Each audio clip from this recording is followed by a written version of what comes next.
Okay, guys, I'm back with you just like Connecting. 5 minutes later, something like that. I'm just like firing up all the games and everything, and the stream will go back up.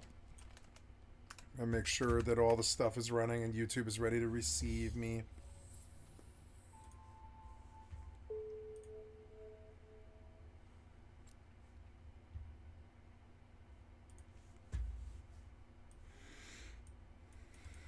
Less, unfortunately. But last week was insane. I was literally thinking on my car ride home last week, why did I say 90% of the shit I said last week? I'll just be saying shit I don't even believe. Like what? Yeah, but it's fun sometimes. Like what? We don't need to read that comment. It's fine, guys. It's fine. Which one? I skipped through. Is that not my job? He carries the whole show. To yap, yeah, that's his job. I do think it is my responsibility to talk on a podcast, but... Well, yeah. I mean, you guide most of the topics, so... I would say so, yeah. Yeah. You do a pretty good job at that. Guys, it's important that we have Tectone. I understand that people might think that Tectone is loud or he talks a lot, but it's very important that we have him. He's an integral part of the show. He is. He is, and you add in an element that makes things exciting. I say dumb shit, and then you get to explain it. Well, I mean... Every good it's good. story It works needs really a well. Yeah. Well, I need to use the bathroom. Okay. So I guess we're done. Okay. It's been an hour 13. Yeah. All right, guys. Thanks a lot for watching. We really appreciate it. We're going to do a Patreon episode. Make sure to check that out in the description below. And if not, then we'll see you all next week. Peace. See ya.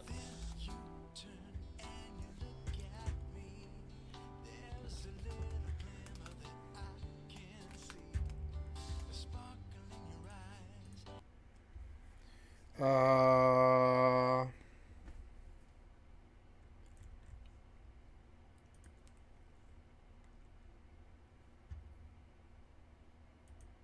Ooh, new Kira.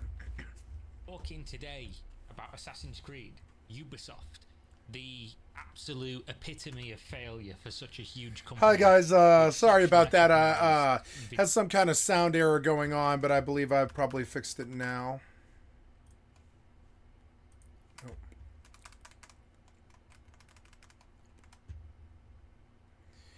Now I want new world. Play.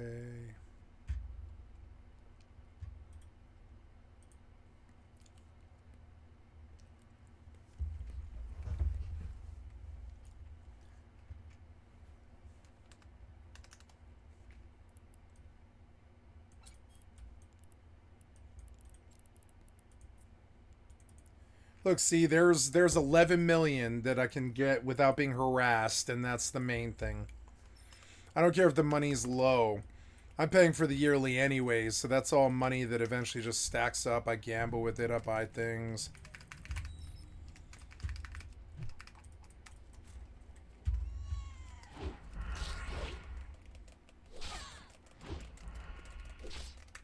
I should buy a gun with this remaining silver.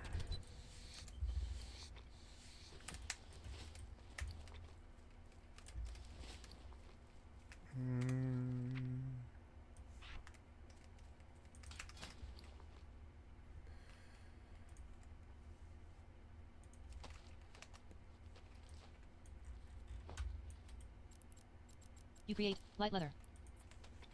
Warp drive active. You create light leather.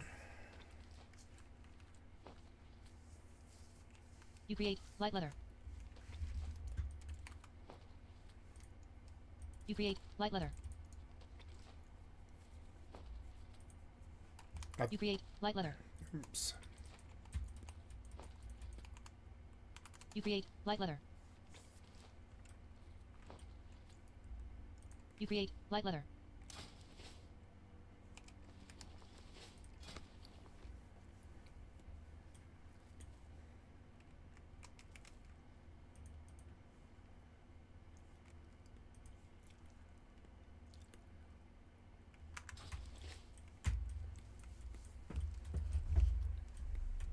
Oops.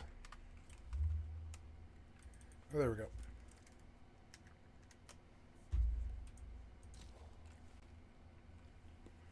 Sorry about the delay, guys. Had some kind of Windows error. Rare, but it happens.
Okay, we're in.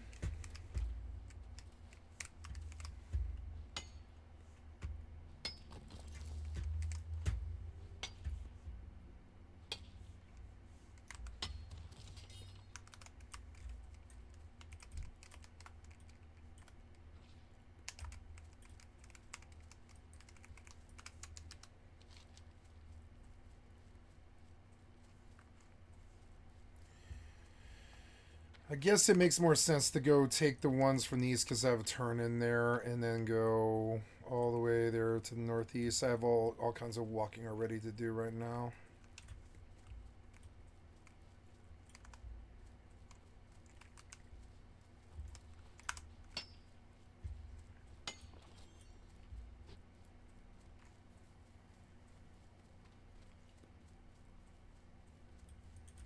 Ooh, free stuff. Lots of free stuff. You receive loot, light leather.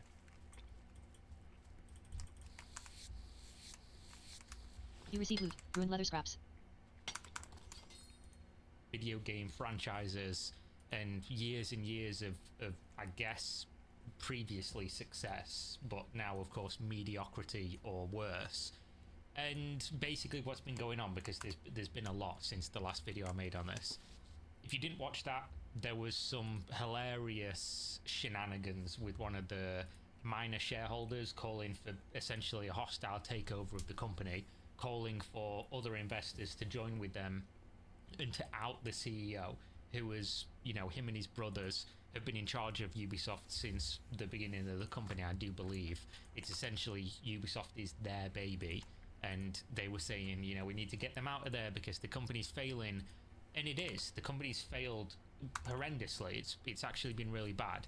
And it's even worse now because they've just delayed Assassin's Creed Shadows until, I believe, February 14th. Yeah, Feb 14th, 2025. Which, if you've not seen, by the way, the first few months of 2025 is stacked like fuck in terms of good games coming out. Specifically ones that would compete with Assassin's Creed Shadows. And I've said a few times, and I do believe that this is true, and this will play a factor here for what's going to happen with Ubisoft going forward and a lot of these other big companies like EA and things like that. It's that mediocrity is no longer something you can actually have if you're spending large sums of money on video games, because every time you make a game now, oh no, every time I skin and loot it blows the sound. Basically it's competing against so much media, against so many good games that are releasing from indies, from AA's, from other AAA's.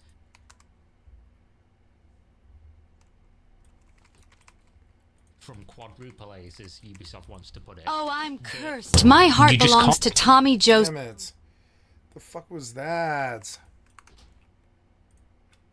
The fuck is that? It's like some add-on. It's like some add-on. There's like 3 add-ons that I actually need, and like there's like a few more, but I don't think it's the add-ons. I don't know what's causing that. can't release mediocrity that costs a lot of money. Maybe it's voiceover. I don't know. Let's see if it's voiceover. We'll turn it off and maybe that'll fix it. That seems like what maybe just caused it. Let's see. See if voiceover is what's causing it. It's not Windows. That's at least good. So I don't have to restart again. That's good. Do anything well in terms of finances for your company. And Ubisoft are one of the first big companies to discover this. You can't rest on your laurels. You can't just basically not at all. the same game with slight differences every year or two. No. And you definitely can't release games that are buggy. Let's read, and then we'll go over the fact that the stock price has dropped another 20%, and the company's essentially in free fall with a decade-low price, which is fucking insane considering where other similar companies are currently at. So, dear players, Assassin's Creed Shadows is a dream project for us, finally bringing the series to feudal Japan, with many features developed with our community in mind, such as parkour or the renewed stealth, brought by technology, all set in a beautiful immersive world. It's ambitious, and it's a rich experience that can be lived through the eyes of two unique protagonists, but we realise we need more time to polish and refine the experience, pushing further some of our key features. Now, obviously, this is just a flowery way of saying, yeah, we think the game's great, but we are delaying it. And the narrative I saw was that, oh, the game must be really fucked for them to be delaying it. And I would just say, they've already recognised internally that Star Wars Outlaws launched too soon, and the share price fell as a result because of basically 4 or 5 years of negative or mediocre results, has basically pushed the sentiment of people who would buy shares in this company to an all-time low. So the delay, in my mind, is more of a like, this is it now. This is all the eggs in the Assassin's Creed Shadows basket. We need to make sure this game is fucking squared away. We need to make sure this is 100% playable, not crazy bugs, not a shitty launch like Star Wars Outlaws, because that game was harmed by the initial release, because by all accounts the game's actually quite good.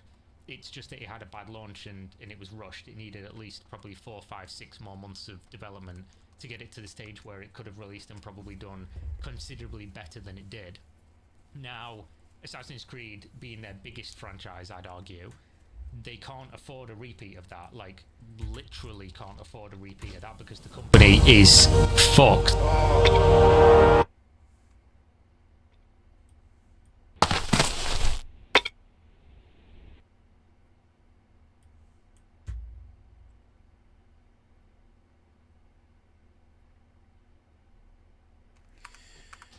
I'm gonna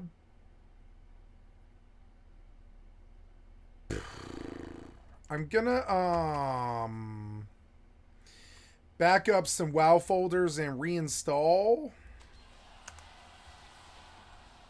60. Sorry for the blasting. There's so many negative headlines coming out about Ubisoft at this point that they can't release a game that's not, 100, 110%, because that it could just be the end. Like, this company could legitimately just go nowhere from here apart from down, and they understand that. So they decided to postpone the release date until February 14th, 2025, and the game will release on a broad range of platforms, including Steam at launch. So no Epic exclusivity, which again would harm sales, because exclusivity harms sales, we all know it does. And they said that they've refunded all future pre-orders and will grant the first expansion for free. I saw this and some people were like, lol, they've already developed an expansion and they're not including it in the base game. That's not what this says. This is basically the same thing they always do. And this is the same thing even companies like From Software do, and they bundle in, the edition of the game where you can buy and get like, oh, you get every DLC that's going to release and we have 3 expansions in mind or whatever. That's what they mean, as in when that first expansion is done, you'll get it for free if you did pre-order. If you do pre-order the future one. That's what they're saying, not that they've actually already got an expansion done. I saw that as like a weird misunderstanding. So the rest of this is just bullshit basically, but what is interesting is that there was a leaked internal memo from Yves Guillemot, the CEO, and basically there's a whole lot of reading between the lines here that tells a pretty interesting story about what's going on at the company. And I guess I can show you as well. This was the initial like rumblings of shit going wrong. Ubisoft cancelled press previews of Assassin's Creed Shadows, and they pulled out of the Tokyo Game Show completely. Like, they were going to show multiple games there, I believe, and they just pulled out. Like, the company's basically going into like fucking cocoon protective mode right now, because they understand, you know, how deep the stakes are. And again, it wasn't just because, I don't know why people did this, but they sort of ran with this headline of, oh, you know, the stock crash was purely based on the fact that they delayed the game. It wasn't. It was because they also updated their financial target, which is typically how investors, at least in the short to medium term, will make decisions based on what they're going to buy and sell. If obviously they change their financial targets to be lower, which means they expect to make less money, then you can look at that and say, oh, why would I hold these shares now, or why would I buy these shares? Because the expectation of returns on the company and making the company more value are lower. It's essentially a cascading effect. The company's sentiment is at an all-time low. Bad decision, bad thing happen. Oh, we're going to make less money this quarter now. And if we're saying that, you know it's actually going to be really bad. And it's based on this, and then we're delaying this game. It's basically a culmination of everything, which is interesting because while being a little bit more nuanced and a little bit more inclusive of the details, is actually worse as a painting a picture of Ubisoft than just saying, oh, you know, everyone sold the shares because of Star Wars Outlaws being a lackluster release or because of the delay of Assassin's Creed. When you take in all the information, it's actually fucking drastically worse, which is why people should probably be aware that this is also going on. Not just that, but the hits they keep on coming, because French Ubisoft employees urged to strike over new return to office policy. The consequence of its decision will be the loss of our colleagues' jobs. So, strike action, you know, at a time when they need to get these games as good as possible. How's that going to bode for the company's future? Like, it just seems like everything at Ubisoft, if it could go wrong, it is. And I can't be sad about it, because at the end of the day, they've squandered such a huge lead in terms of like having these franchises that people really like, and having the amount of employees and the amount of money to make fantastic games. And then when was the last time like a Game of the Year contender released from Ubisoft? Like, can anybody name it for me? Because obviously other companies are doing that. They're releasing even smaller companies that no one's heard of that have just come out of nowhere. They're releasing, you know, crazy good games. And then Ubisoft... So I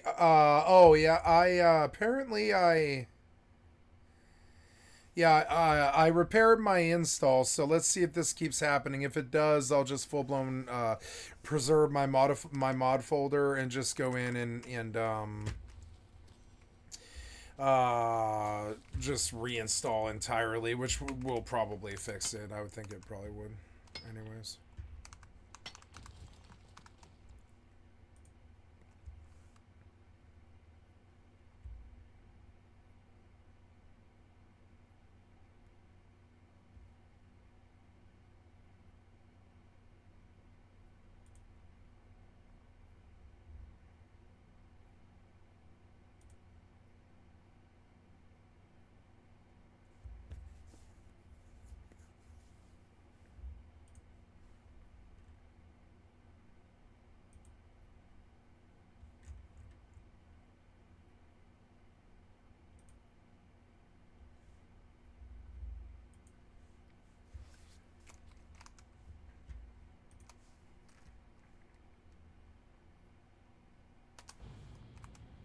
Yep, now I can just do a fresh install if I need to.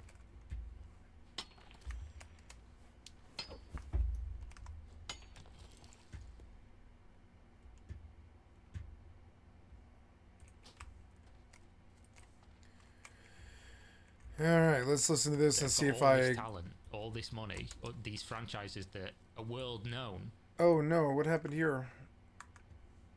Why is my Questy off? Questy is on, but it's... Oh, it didn't... Oh, it took a minute to load is what it was. Oh, okay. So, back to Billy. Oh, I gotta go back, do I? No, I'm gonna go turn it over there. Oops. They do fucking nothing with it. They do the... Oh god, it immediately happens every time. Every time after I skin. What the fuck? After I skin a mob, like sound gets super loud. I'll have to reinstall. I best get to work on it. It's gonna take time. God damn it. So, exit game now. Or well, I could go to the gold shearer. You receive loot. Ruined leather scraps. Oh. Let's go to gold shearer. Well, let's turn in, I guess, so I don't have to come back this direction, and then I'll go back to gold shearer and I'll log there. Safest, you know, incremental changes in games ever, and then for whatever reason throw hundreds of millions of dollars at games that everyone can see if they're, you know, even remotely. Oh. Maybe it's the caption thing. It could be. Turn off the live captions and see if that fixes it. Maybe it was some kind of a glitch in their new code. Awake and aware of anything. They're just not going to do anything like Skull and Bones. That was a chocolate fire guard. Like, that ain't protecting shit. So as you can see, they're down to €10.48. It's actually up today by 5%, which is fantastic. It did at one point dip below €10 per share, which the company's market cap now is under $1 billion, which is, I mean, you only have to look at the 5-year.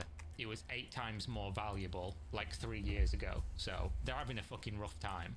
But back to his statement, because it's kind of pathetic, but he's actually recognized the culture war in this God damn it. Internal memo, and for a company to do that, so lost, guys.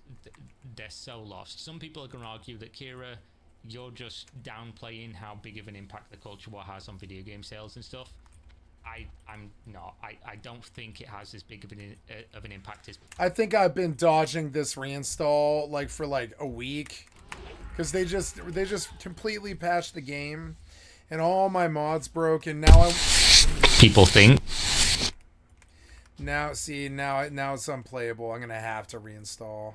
It's fucking annoying. Or well, I don't think I need to reinstall. I think I need to delete the settings, all of the settings. And we'll go in and see if it keeps doing it. If it does, then I will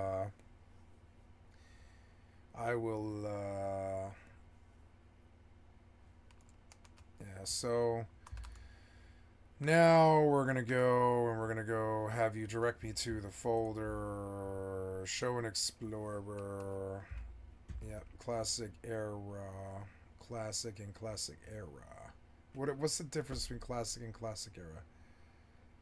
Classic is small, classic era is big. So classic and classic era. So interface add-ons. There's all those add-ons, right? So we're going to get rid of the interface.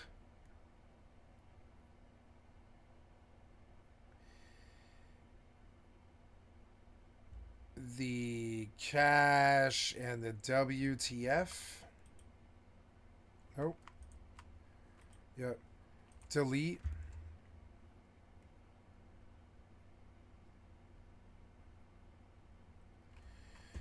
Okay, let's go about the business of fucking logging in and getting it all running again. Fucking so annoying. Maybe I should simplify mods. I don't know. These mods don't seem to be working suddenly, like they broke them all. It's fucking annoying. Ah. Sorry, guys.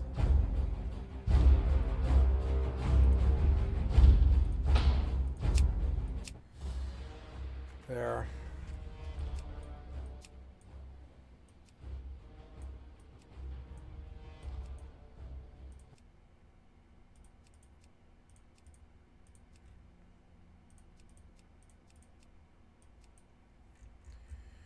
Okay, there's the first thing. Now we come back to here. We're going to log in.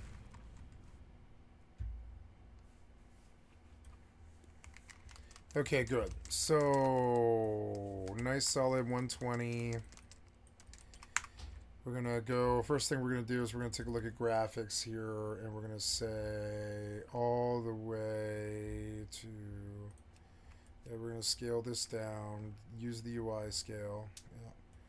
And we're gonna bump you all the way to ultra. Everything. Yeah, there we go. Good. Okay, close. You seem to be... Oh, you didn't do what I said, or what? I don't know. You seem to not like that. Go. Yeah. Yeah, what do you mean? Yes, reverting, accept. Yeah, go. And then the render scale. I wonder if I can bump the render scale to twice what it is and still sit frames? No, not at all. So, just seeing, you know. There we are. So, okay. And now, let's go see if it does the same thing. I need to know if it's Chrome or if it's WoW. So let's go see. But I do believe that they now do believe that Assassin's Creed Shadows is probably going to suffer based on that, because they're literally talking about it. The CEO is talking about it in this memo. So they recognize first Star Wars Outlaws and it was not the mods. It's the install itself. So we found out. We fucked around and we found out.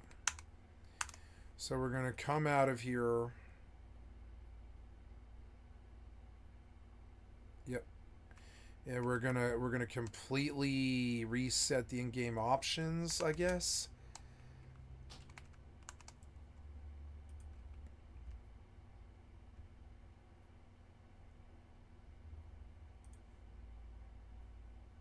Reset the in-game measures for all of your user preferences, yeah.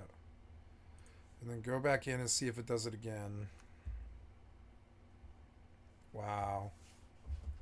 initial sales proved softer than expected, amazing wording, despite solid ratings from players that recognized the game's faithful transcription of the original trilogy's essence and richness. 76 on Metacritic, which basically puts it as a play game.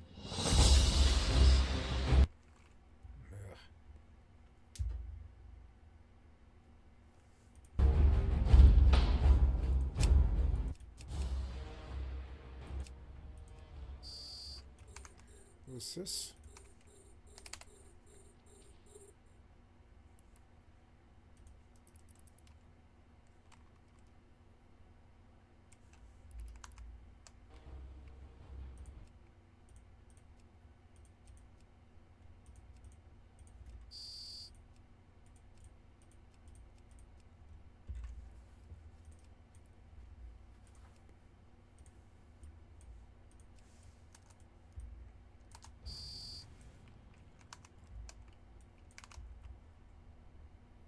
Not that good of a score for something that, I mean, it's a Star Wars game. It's one of the most recognized, beloved franchises on the planet with nerds. Nerds play and buy video games. Getting a 76 user score is not good for this. Every time I loot, it definitely does cause some terrible problem. Yep, see it. And so this install, it's become corrupted, and I don't know what's causing it.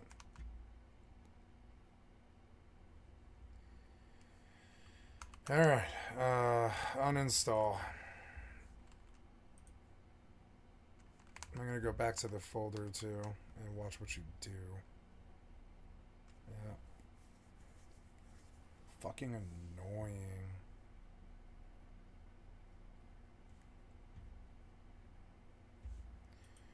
Alright, get rid of you.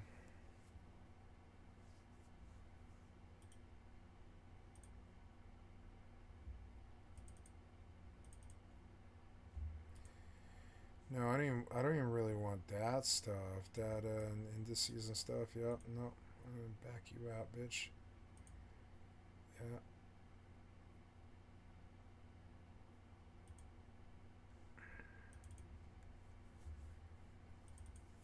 Yeah. So now we're gonna close this. We're gonna open it again. That's soft is an interesting way to put it. I guess you could say soft as shit, because you shouldn't be aiming for a 76 with a game like this. 3.85 on PS Store, 4 out of 5 on Xbox, 4.4 on Epic.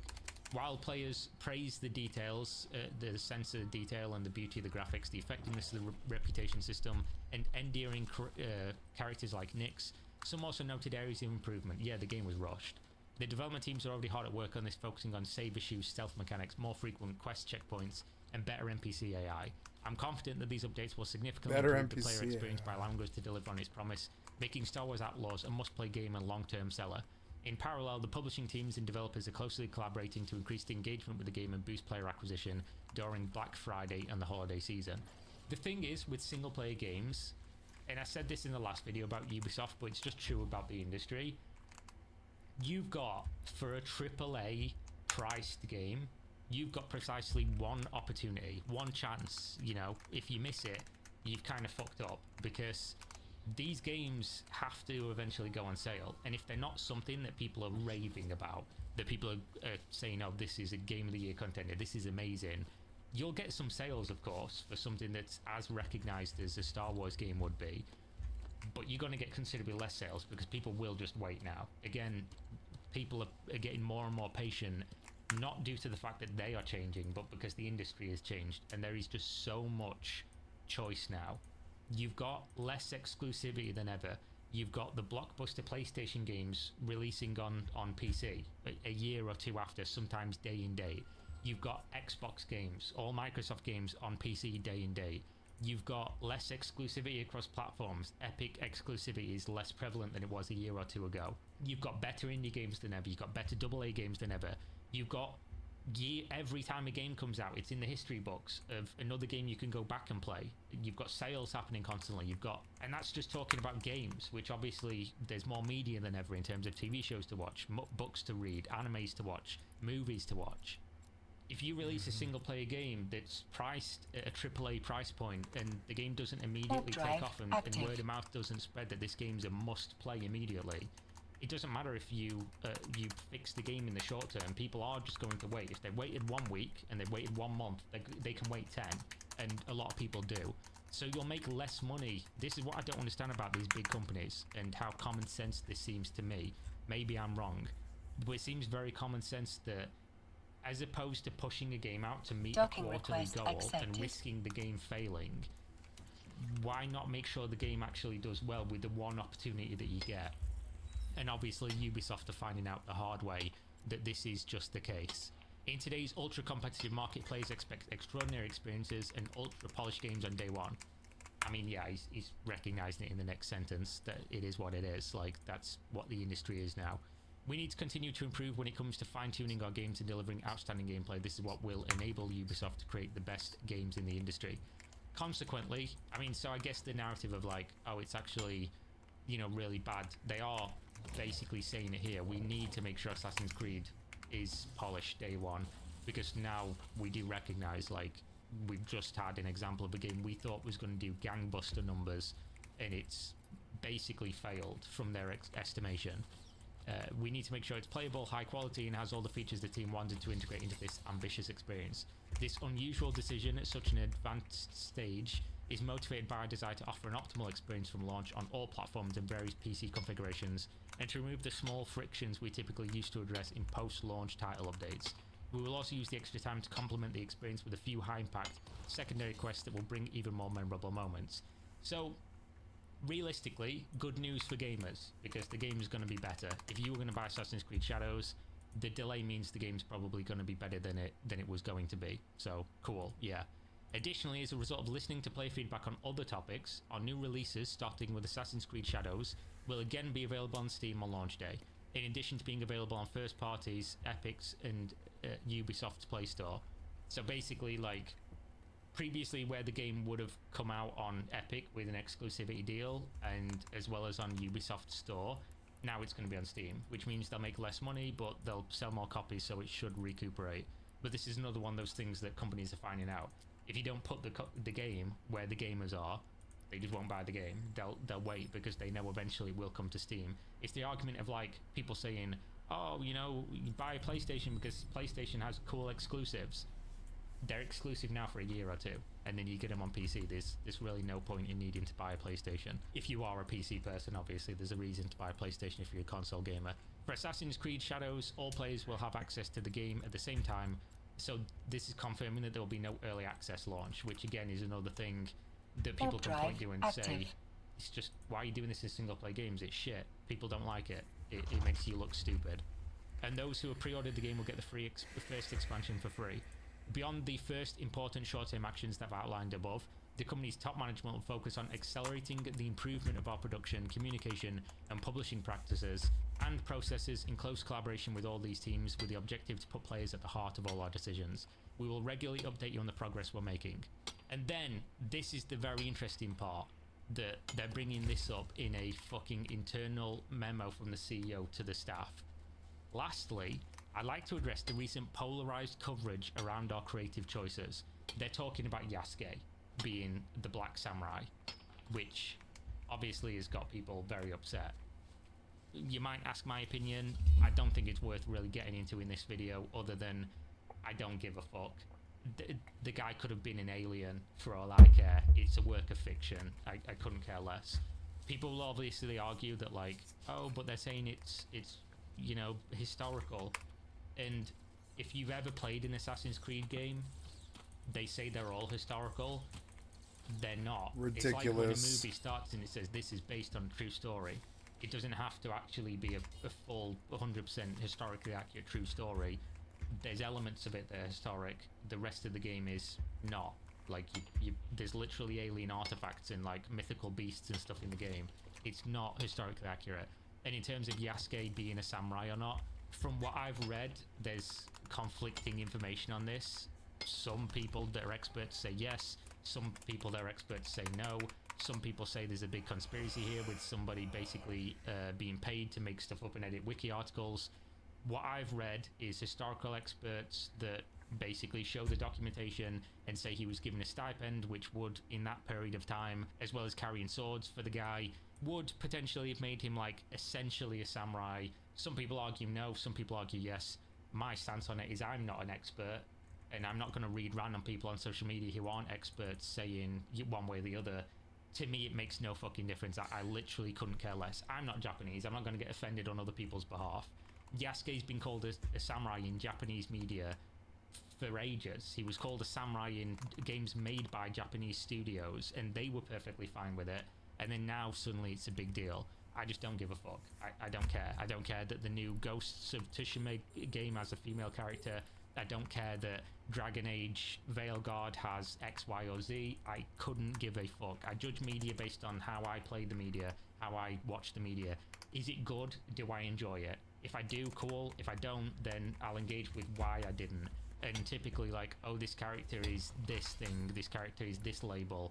It makes no difference to me. Long story short, I just don't fucking care. It's boring to me as a narrative. Whether Yasuke was real, not real, black, purple, fucking... There it is, I'm full. Alien will have no impact on how I enjoy or don't enjoy this game. The game will be good based on the gameplay, or it will be bad based on the gameplay. The entire culture war thing, I think there is conversations on both sides happening that somewhat make sense, but the majority of it is basically noise that really impacts the market in no significant way, in my opinion. And people use a lot of examples of, like, this game did well or this game failed based on woke or anti-woke, and then they ignore all the things that did fail or didn't fail. But there we go, that's a tangent. But the fact that they are saying it, so we'd like to address it. As such, our objective is not to endorse any specific agenda. Our mission has always been to entertain players and enrich their lives with original and memorable experiences that resonate with a global audience. So my argument for this is, what he's saying is true. Only replace entertain players and enrich their lives with make money, because that's what they exist to do. I don't think anyone sat there saying, oh yeah, at the expense of our company and at the expense of our business and the money we're going to make, let's do this instead.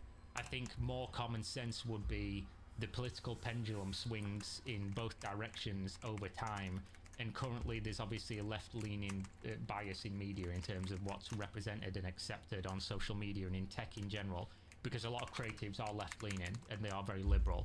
This is just a fact. And you'll notice that a lot of companies post their pride flag, and they only do it in areas of the world where they think that will endear them to their audience and make them more money. They don't do it in Saudi Arabia or the Middle East. They don't do it in Korea. They don't do it in China. They pander to whatever audience they think is the largest that will make them the most money. So I don't think they're pushing any agenda, because if they were pushing an agenda, they'd be doing that in places that was basically costing them money, such as in Saudi Arabia or the Middle East or in Korea or in Asia in general. That's not what they're doing. They just pander to certain areas. We've seen what all these companies have done for years. Nike's going to post a pride flag in one area, like one Twitter account, and then not in other Twitter accounts for specific regions of the world. This is just what corporations do. They have no morals. They have no principles. They just want to make money.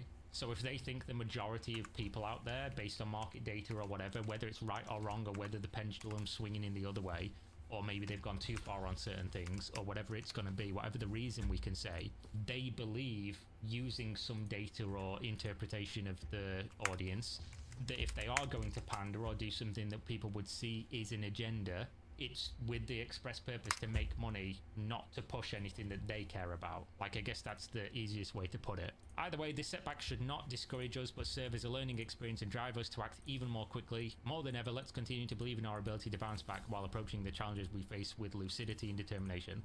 I would like to thank you for your commitment to reiterate my confidence in our collective ability to surprise and meet the expectations of a growing number of passionate players in the long term. That's all good and well, but you've basically been failing this game for this company, sorry, for 6 years now. You hit your peak 6 years ago, and then it's been all downhill from there, like a fucking Queens of the Stone Age song.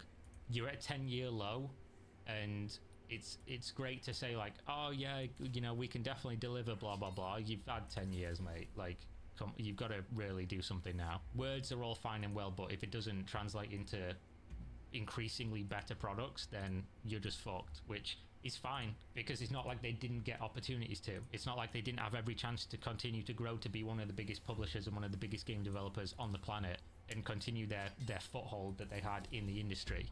Ubisoft will, if it continues like this, go down in history as one of the biggest fucking fumbles ever with what they've had access to and what games people have loved from them for years and years.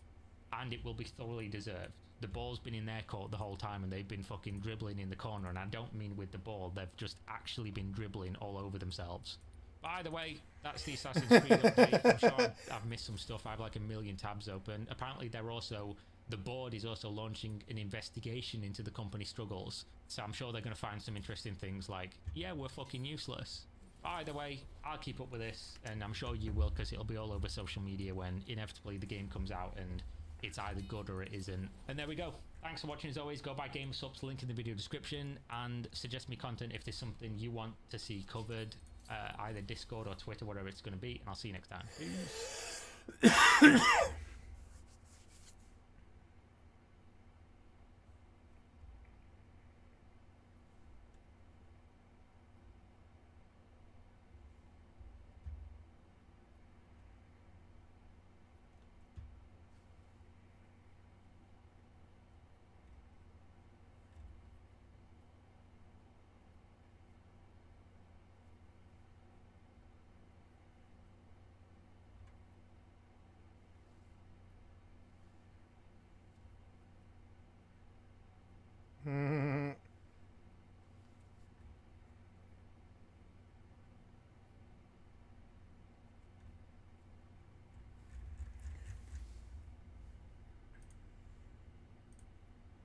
Example, and I know a lot of people in here are not Hassan fans, but like at Hassan, a lot of people really like Hassan, and so I like Hassan. If you're making content and people like you as a person, that gives you so much more longevity than if your career is tied to a certain activity. You see what I'm saying? I don't like the things that Hassan really covers, people really but I like Queso. Hassan. He seems like a great, nice guy. That matters a lot. Whereas being good at a video game is something that people care about for a while, For a little and then while. they just lose interest in, because at the end of the they day, don't it's care. just a video game. That's it. Your parents, hey mom and dad, I got a 98 on my math test, and then they respond with, that's great, but back in my day I used to get a 100. No, that's not what my parents would do. I'd get a 98 on my math test and my dad would ask me, what'd you miss? Yeah, I know. Real funny story with that. It's like, who cares about what you used to do? It's totally unnecessary, and on top of that, it's not fair because Ninja couldn't do what Kai is doing. Let me give you the reason. Ninja was famous for being good at Fortnite, not for being entertaining. His popularity came mainly from Fortnite's Ninja was entertaining. Yeah, I would say it was. Entertaining. Absolutely. Sure. Yep. popularity. On the other hand, Kai can attract huge views no matter what he's doing. For example, he once streamed from the back of a U-Haul truck and still got tons of views. This isn't the first instance He's popular because he's really dynamic and he works hard and he tries to deliver different content regularly. And I think that's really one of the big reasons why he's popular. So like he's doing streams with different people. He's going to different places, right? Like there's a degree of when he goes live, you don't entirely know what's going to happen. Yeah, big collabs. Yeah, obviously that kind of stuff helps out a lot too. Yeah, he's innovating doing something like that. Holy Glaze. Well, yeah, I think he's doing a great job. I do. I think that he's doing a great job. And also like, I try to look at what people do that works really well because I think about how can I emulate a degree of that success in myself. Like I see what somebody else is doing. It's like, okay, like I think this is working because of this. Maybe I should try and do something similar to this. You know, like that, and that's smart, right? I Show Speed is another great example. I Show Speed, crazy energy, like literally, and also just, you know, the normal phrase of crazy, right? Yeah, very much crazy energy. He does all kinds of just crazy stuff. It's like, okay, every day he's in a different country doing all kinds of different things. And you never really know what you're going to expect. They're young, it's normal. Well, yeah, but it's a good thing. Corrupted right? Install, and it's good, I got it. But now I'm inclined to... If it was corrupted install, I'm inclined to just move my I want to go to my recycle bin. And I want you to open it. Yeah, I want you to open that. Open. Then yeah, and I want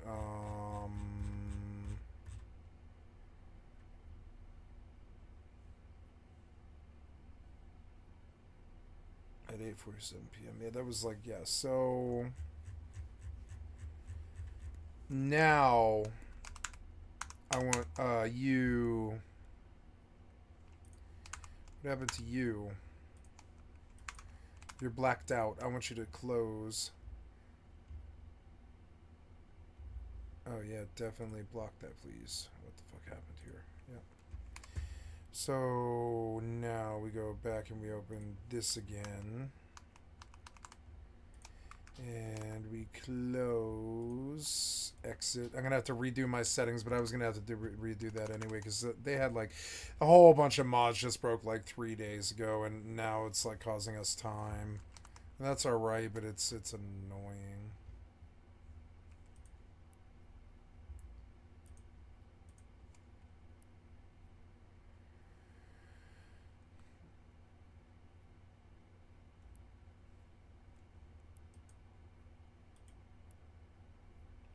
If I go down and I say...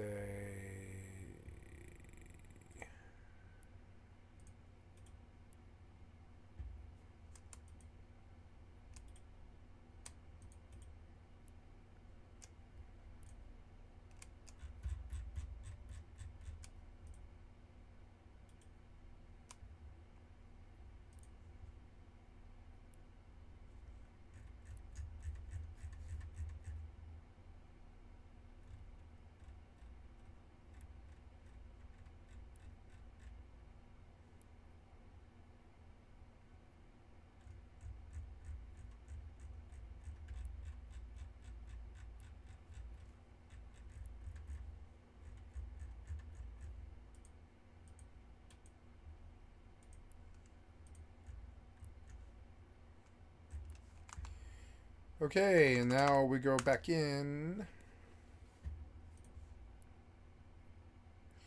And I get fucked out of an hour while I redo all my goddamn settings, but I'm getting so good at it that I'm fast at it now. I mean, like for me, I find this to be great, right? I think it's really good to see new streamers, because I feel like for a long time, like Twitch was very stale, and then I felt like it was stale, and then I guess like Aiden Ross was really the first one who started coming up from that community, and then you saw people like Your Rage, Bruce, Kai, and now you're seeing like a lot of the FaZe guys like Lacey and Stable Ronaldo. Like you're seeing these guys do well and succeed, and I'm really happy to see that. I am, because I feel like it means that the ecosystem and the culture is alive, right? Rather than just the same people that are only popular and then that's all it is all the time. Of showing negativity towards Kai. Recently, Ninja's reaction to Kai breaking his viewership speculation about Ninja's attitude towards Kai. It's clear. And also, by the way, I want to say a lot of people saying like, oh, they're not entertaining to me. That's because you're not the target audience. Like a lot of the people that watch my stream, real talk, are older guys. A lot of the people that watch their streams are younger on average. So I think this crashed. I guess it did. Like, crash. yeah, I'm not target. I'm 34, right? And so like a lot of people that are 34 aren't thinking about things the same way like a 21-year-old is thinking about things. Duh, right? I mean, of course, that's normal. So no, I don't think that's bad, right? It's not like it's like that's inferior or worse or anything like that. It's just different. Yeah, and so like just because you don't watch something, you know, because you don't find it entertaining, doesn't mean that it's not entertaining for a lot of people. A lot of people love that stuff. His response that he might be feeling a bit frustrated or envious. Kai beat your most viewer record last night? Hayden, the highest viewer record on Twitch is 3.34 million. Should I just make that my title, bro? Am I supposed to be offended, guys? Just put it in sub mode, man. It's a matter of time. Guy's probably the biggest streamer in the world right now. American, at least. FaceTiming LeBron James, dude. I just want to point out that Ninja doesn't have to respond to this kind of news. He could easily ignore it, but he chooses to talk about it every time. Live for 8 minutes. Yeah. I've had hundreds of people tell me my record's been broken, right, guys? As of October 2023, first off, again, congratulations to Kai for beating my record. My record was like, what, 640? Something like that. As of October 2023, Twitch streamer... Nobody gives a shit, but he beat my record that day, too. Made me fucking mad. It was 450. Yep. Yeah, I have 450K. That beat me. Son of a bitch!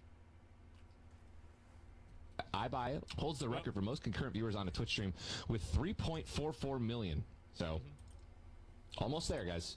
We both just have to get 3.5 million viewers. No record got broken last night, except for... He's trying to downplay the achievement again by saying that no record was actually broken. But honestly, I think it was the Kai Kevin Hart responded. stream.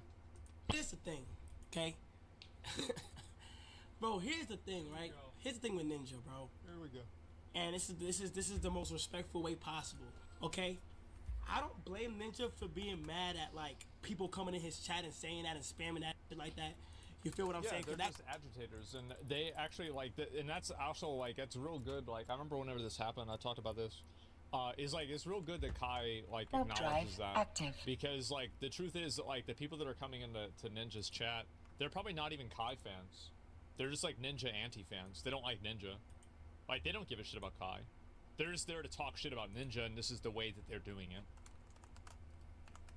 That could be pretty annoying, but yeah, no doubt. It's just like certain shit he don't gotta say. You feel what I'm saying? Like, if you guys go back to the clips of every time where I broke a record or every time where I passed quote unquote Ninja, he's always backhanded complimented me, bro. I don't think if you guys notice and see the pattern, he's always like said like congrats to him, but this happened. Like, bro, you probably don't even have to address it. When they spam some crazy chat, my mind's no sub only, just leave it alone, just keep it moving. Kai is right. After this, you'd think Ninja would stop commenting on things about Kai, especially since he's been publicly called out and received some backlash. But no, he keeps going. Jake is talking about all these Fortnite guys who are beating Minecraft all the way through on the hardest level in like 3 hours. Guys speed around like day 4. Yeah, bro, those guys, I mean, they're doing it for pure entertainment, bro. Also, it's like very much like Tim the Tap Man in his Fall Guys thing where, he was getting like hundreds of thousands of viewers because he couldn't get his first Fall Guys win. It's one of those things where it's like, dude, you know, Kai's pulling anywhere from 250,000 to plus viewers playing this shit. It's like, dude, they don't want to win. They don't want to. For those who don't know, Kai and Speed recently did a live stream trying. Just always got something to say, man. Like, it's... Oh, man. It's just, what are you doing? I remember Tim was so mad. Yeah, that was a really crazy month. Yeah. To beat Minecraft, but they weren't very good at it.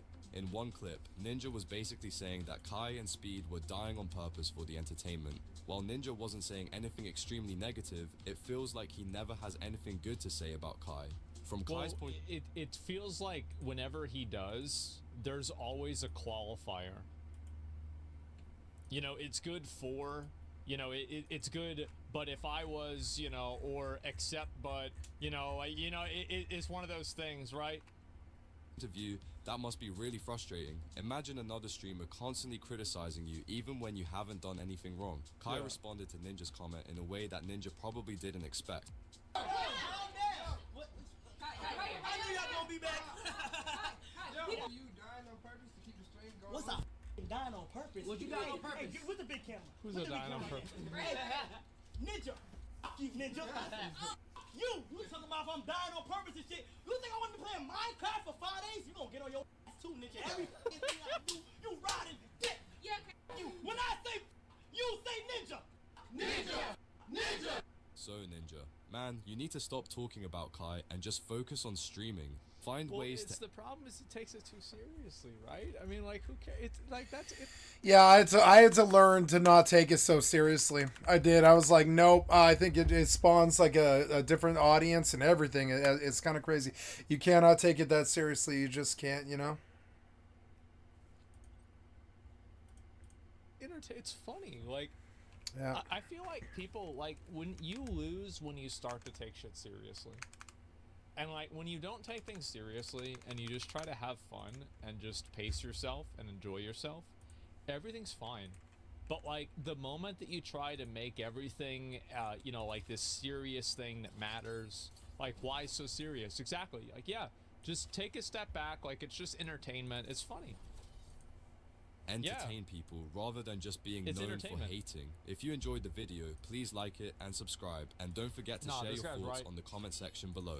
I think also a lot of people, correct me like, if I'm wrong, you blue-haired but I'm 90% sure the word fell off was created after your f***ing career. Ninja! This is just, bro, this shit was so fucking funny. I remember whenever that would happen. It's nuts. This is a good video. This is slop content. I know, I just think it's funny to see, man. It really is. So, apparently obese is a slur now, which is crazy. I didn't even know that. Alright, so our next patient. Oh, hey, Susan. What appears to be the, problem?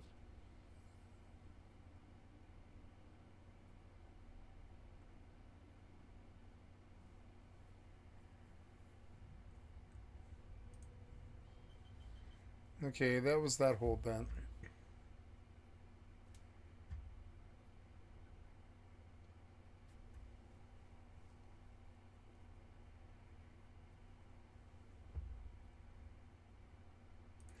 Let's do the Legacy Killer. Before there was a Concord, there was a The Day Before. And there's been some notable updates with this company as they're trying to mount a giant comeback, and it is truly insane what they're saying and doing. But before we get to all of that, we really got to go back to understand who we're dealing with and why there really should be no redemption with these fools. A few years ago, an ambitious MMO survival game trailer popped up on YouTube and promised a grand PvP/PvE experience that no one in the industry was providing. It looked like a mashup of The Division meets The Last of Us meets DayZ, and that was exciting. The trailer garnered millions of views and lots of attention. However, almost immediately concerns mounted that the project would never live up to its potential and was likely a case of too good to be true, especially with the developers largely being unknown and having no experience with a game of this scale. What followed this announcement was a couple more trailers, one of which that showed a very brief snippet of combat, another with a few trucks riding through mud, and then a lot of silence. Later in 2021, there was more of the same in terms of footage. There was a hot tub and sauna hyped up as a feature of sorts, along with a bar area to hang out, another brief snippet of combat on the same trashy downtown post-apocalyptic streets, a giant abandoned mall that you could loot. The mall looks really good. The mall like really impressed me. Brief customization was shown and more truck going through mud footage. The reaction was again a mix of I really hope this isn't some giant scam and this looks like a dream game if true, which led to it being the most wish-listed on Steam. The hype was indeed real. The game was set to release in 2022 until it wasn't. The devs were suddenly bringing the game to Unreal Engine 5 and another year of development was needed. Oh my god.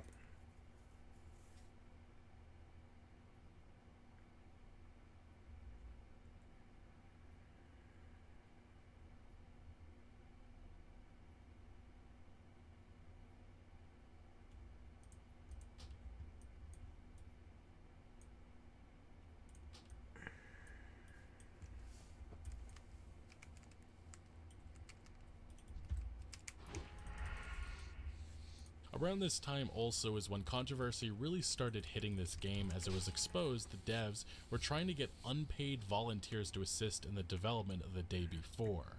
Volunteers would receive participation certificates and free codes for their labor.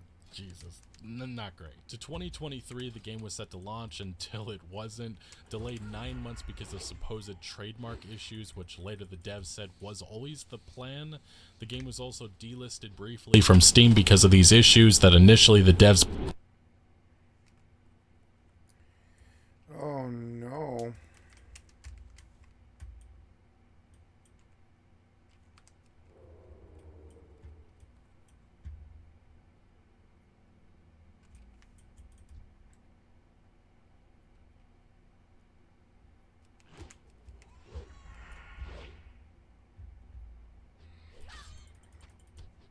For meat.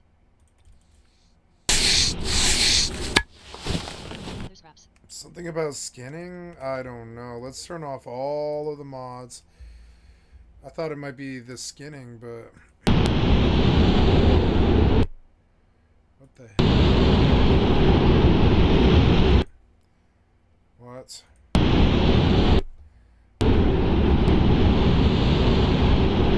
What is that sound?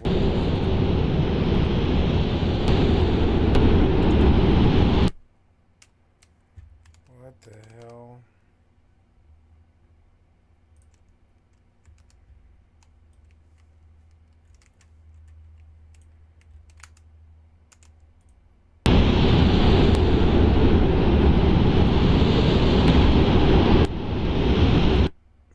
What the fuck was that?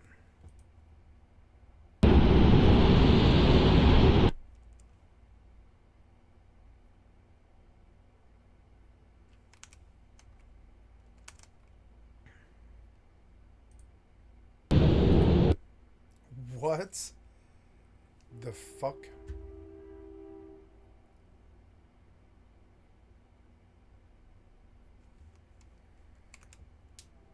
Maybe it's New World? I don't know. I don't think it's New World.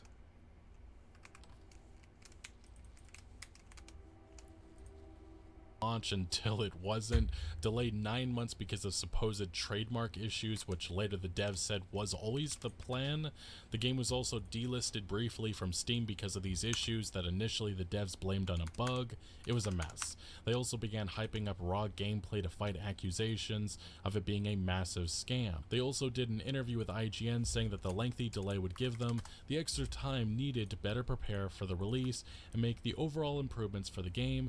It will become even more polished, optimized, and content filled. And to the doubters, they said, for us and millions of people, the day before is a childhood dream come true. It's a game with zombies and other people in a huge post-apocalyptic skyscraper city. We understand that some players not seeing the whole picture might have doubts about the game. Our whole focus has always been on the product itself. We only believe in the final product, no matter what anyone says. You'll see for yourself on November 10th this year. That date would also end up being delayed to December. And the raw gameplay that they promised did eventually arrive in early 2023, which looked like a massive downgrade compared to the footage that was shown in the years prior. They produced 10 minutes of gameplay of walking. It was a walking simulator, and a very boring, empty, static open world. People also noticed some of the visuals and scenes were directly ripped off from prominent AAA games. This was not necessarily a new problem, as Fantastic had done this many times before. Additionally, people started to notice a lot of the assets being used in the game was from an asset store. Nothing wrong with a few, but it looked like most of the prominent elements of the day before wasn't actually handcrafted but purchased from an asset store. So certainly the feeling that this was a massive scam was near certain for most of us by this point. And yes, Fantastic continued to double down on the years of work that they had put into this game, and even posted about the dangers of disinformation and how it needs to be dealt with as it harms smaller studios like themselves. Regardless, the scammy accusations were not going away, and the months to follow just further confirmed that, whether that be their knockoff Red Dead 2 gameplay overview and or the random luxury car they announced. Nothing about this game made any sense. Everything looked amateurish, and everything screamed massive scam. And launch date proved exactly that. It was an absolute disaster. Fantastic again had another brilliant statement on their social media asking people not to call them scammers, or that the day before was an asset flip, which that's what it was. The Steam ratings were quickly overwhelmingly negative. The gameplay could be summarized as not really being an open world MMO like DayZ, which is what it was marketed as. I think it's when I have this open is causing a problem. But an extraction shooter, a poor one might I add. The game was full of bugs, mechanics that were just broken, no persistent progression, no story content, AI generated boring nonsense, random useless features like a ranch building mechanic. It's this thing. It's Chrome. It's Chrome. Chrome's doing it. They updated this today. The live caption settings. It might have been me. I don't know.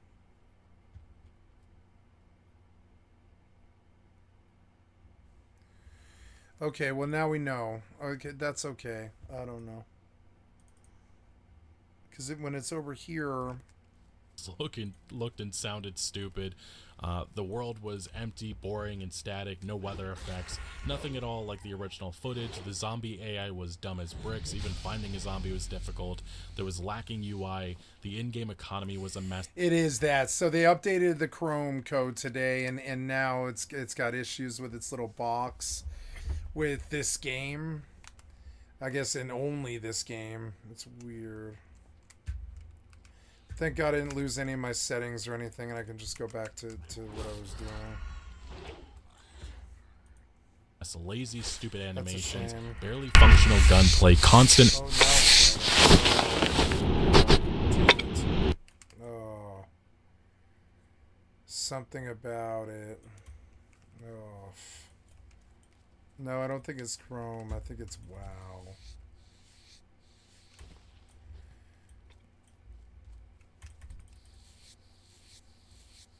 FPS issues, crash, wow, and broken servers. That was the day before, a game that was quickly delisted, everyone refunded, and the devs ceasing to exist. If only that is where this all ended. But in the months to follow, it was learned Fantastic fired a number of staff and... Oh, God. Jesus Christ. Okay, so let's see if we can fix this. It is WoW. It's WoW. See if that fixes it. Spoke out against the company's founders for their piss poor management, which led to them going on social media in early 2024. God damn it, as soon as I skin, the sound goes crazy.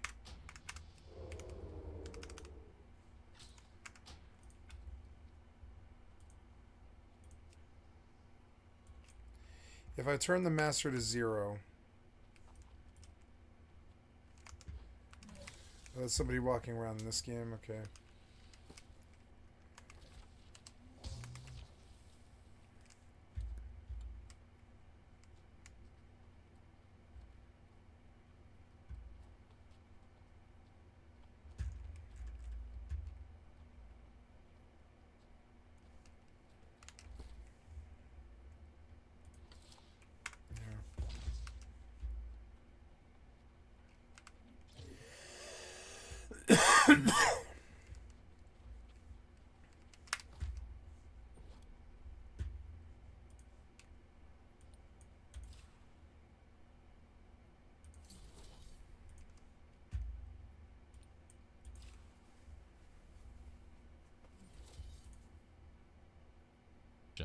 and having a pathetic hissy fit.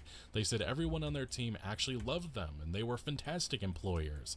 They said they didn't deceive anyone because everyone got their money back. They even mentioned they forcibly issued refunds to those who did not even require. It is WoW. It's what? Oh my god! What the hell is that sound?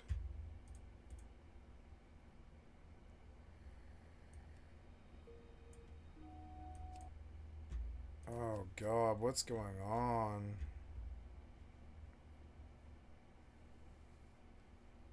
Oh, maybe it's the distance filtering. Maybe that's it. Let's see. Many companies return money like that. We are not a fly-by-night company. It is. They took It's aim blaming distance content filtering. creators for making huge money by creating false content with huge titles from the very beginning to gain views and followers, exploiting the lack. No, it isn't. No, it isn't. Oh my god, what's your problem? Oh no.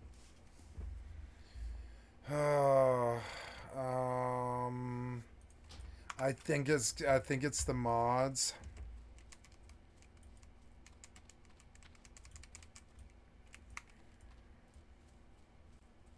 Oh god, it's untenable for a stream though. I don't know. Ruin leather scraps.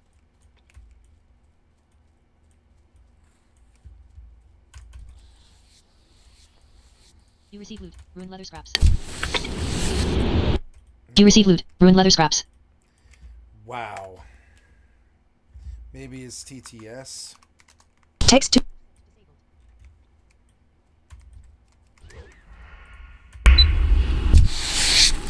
Oh my god.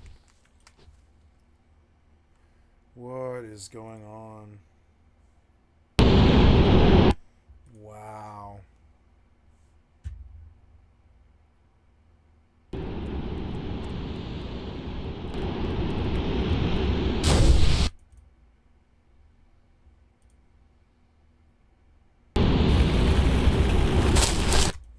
Oh my god, wow.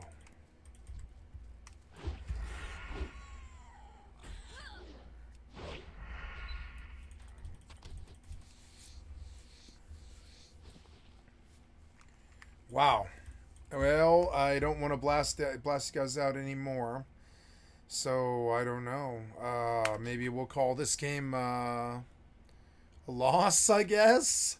Because I don't know what's causing it, but I don't know. I don't know what's going on. I will narrow down mods on the assumption that all of my mods have broken this game, I guess. Though I'm really sad about that. We will narrow down like to just the 3 mods that I need, I guess. Which is fine. We'll come back to CurseForge. Oh wait, see, there was something else that I missed. Threat Classic reinstall. Okay, Action Cam is one that I need.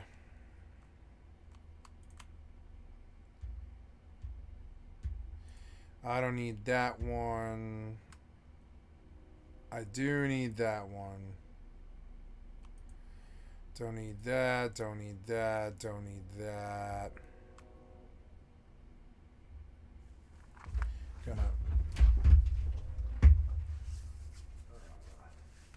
DBM I think I actually do need, so we're gonna keep that. Don't need a cursive on this character. Oh, did you screw up all of those? Alright, just fucking delete.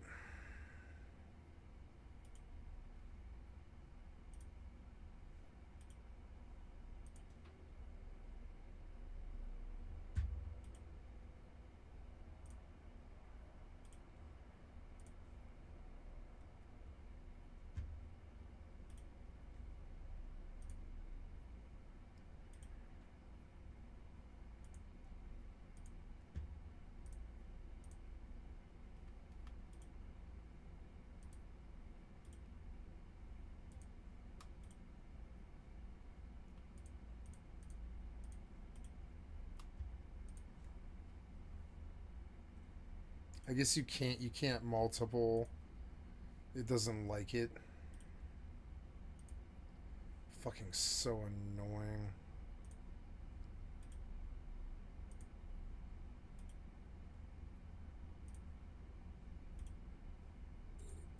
Uh-oh, what's this?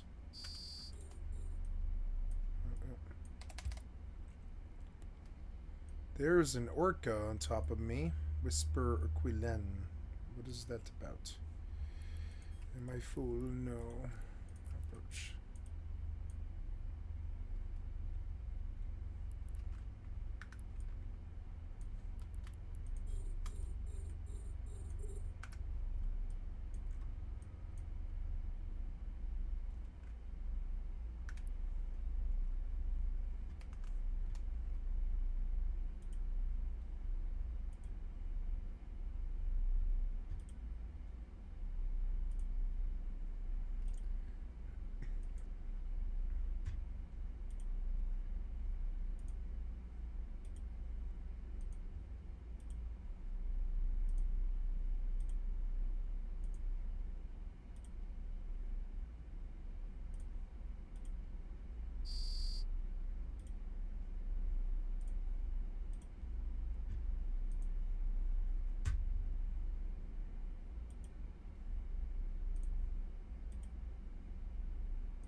You are so annoying that you make me wait. Why did you put this here? It's so stupid.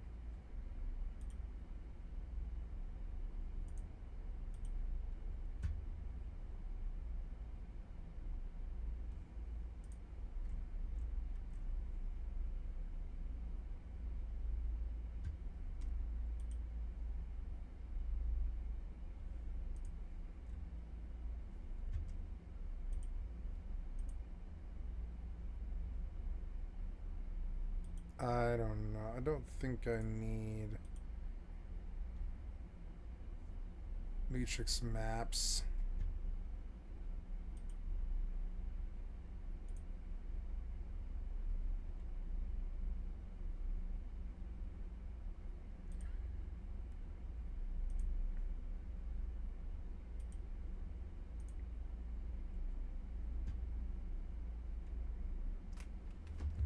There, it's warm enough in here now. I'm gonna shut off my heater.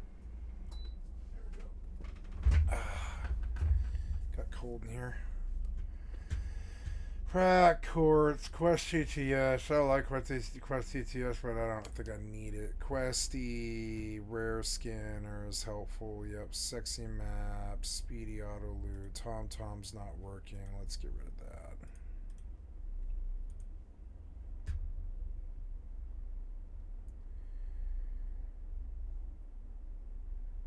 I don't think I need Speedy Auto Loot.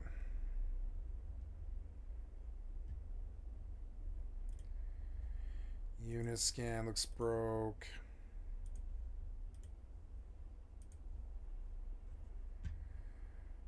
That one looks like it's working okay. Voiceover and voiceover weak auras. I don't need weak auras.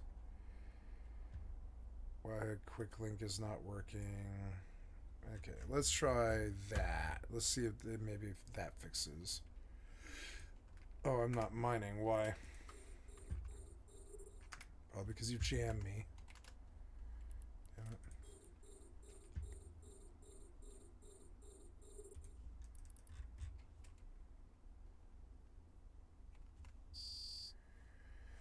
Okay. Of I really hope this isn't some giant scam, and this looks like a dream game if true, which led to it being the most wishlisted on Steam. The hype was indeed real. The game was set to release in 2022 until it wasn't. The devs were suddenly bringing the game to Unreal Engine 5 and another year of development was needed. Around this time also is when controversy really started hitting this game, as it was exposed the devs were trying to get unpaid volunteers to assist in the development of the day before. Volunteers would receive participation certificates and free coats for their labor. Jesus, not great. To 2023, the game was set to launch until it wasn't, delayed 9 months because of supposed trademark issues, which later the devs said was always the plan. The game was also delisted briefly from Steam because of these issues that initially the devs blamed on a bug. It was a mess. They also began hyping up raw gameplay to fight accusations of it being a massive scam. They also did an interview with IGN saying that the lengthy delay would give them the extra time needed to better prepare for the release and make the overall improvements for the game. It will become even more polished, optimized, and content filled. And to the doubters, they said, for us and millions of people, the day before is a childhood dream come true. It's a game with zombies and other people in a huge post-apocalyptic skyscraper city. We understand that some players not seeing the whole picture might have doubts about the game. Our whole focus has always been on the product itself. We only believe in the final product. No matter what anyone says, you'll see for yourself on November 10th this year. That date would also end up being delayed to December. And the raw gameplay that they promised did eventually arrive in early 2023, which looked like a massive downgrade compared to the footage that was shown in the years prior. They produced 10 minutes of gameplay of walking. It was a walking simulator, and a very boring, empty, static open world. People also noticed some of the visuals and scenes were directly ripped off from prominent AAA games. This was not necessarily a new problem, as Fantastic had done this many times before. Additionally, people started to notice a lot of the assets being used in the game was from an asset store. Nothing wrong with a few, but it looked like most of the prominent elements of the day before wasn't actually handcrafted but purchased from an asset store. So certainly the feeling that this was a massive scam was near certain for most of us by this point. And yes, Fantastic continued to double down on the years of work that they had put into this game, and even posted about the dangers of disinformation and how it needs to be dealt with as it harms smaller studios like themselves. Regardless, the scammy accusations were not going away, and the months to follow just further confirm that, whether that be their knockoff Red Dead 2 gameplay overview and or the random luxury car they announced. Nothing about this game made any sense. Everything looked amateurish and everything screamed massive scam. And launch date proved exactly that. It was an absolute disaster. Fantastic again had another brilliant statement on their social media asking people not to call them scammers or that the day before was an asset flip, which that's what it was. The Steam ratings were quickly overwhelmingly negative. The gameplay could be summarized as not really being an open world MMO like DayZ, which is what it was marketed as, but an extraction shooter, a poor one might I add. The game was full of bugs, mechanics that were just broken, no persistent progression, no story content, AI generated boring nonsense, random useless features like a ranch building mechanic, NPC interactions looked and sounded stupid. The world was empty, boring, and static, no weather effects, nothing at all like the original footage. The zombie AI was dumb as bricks, even finding a zombie was difficult.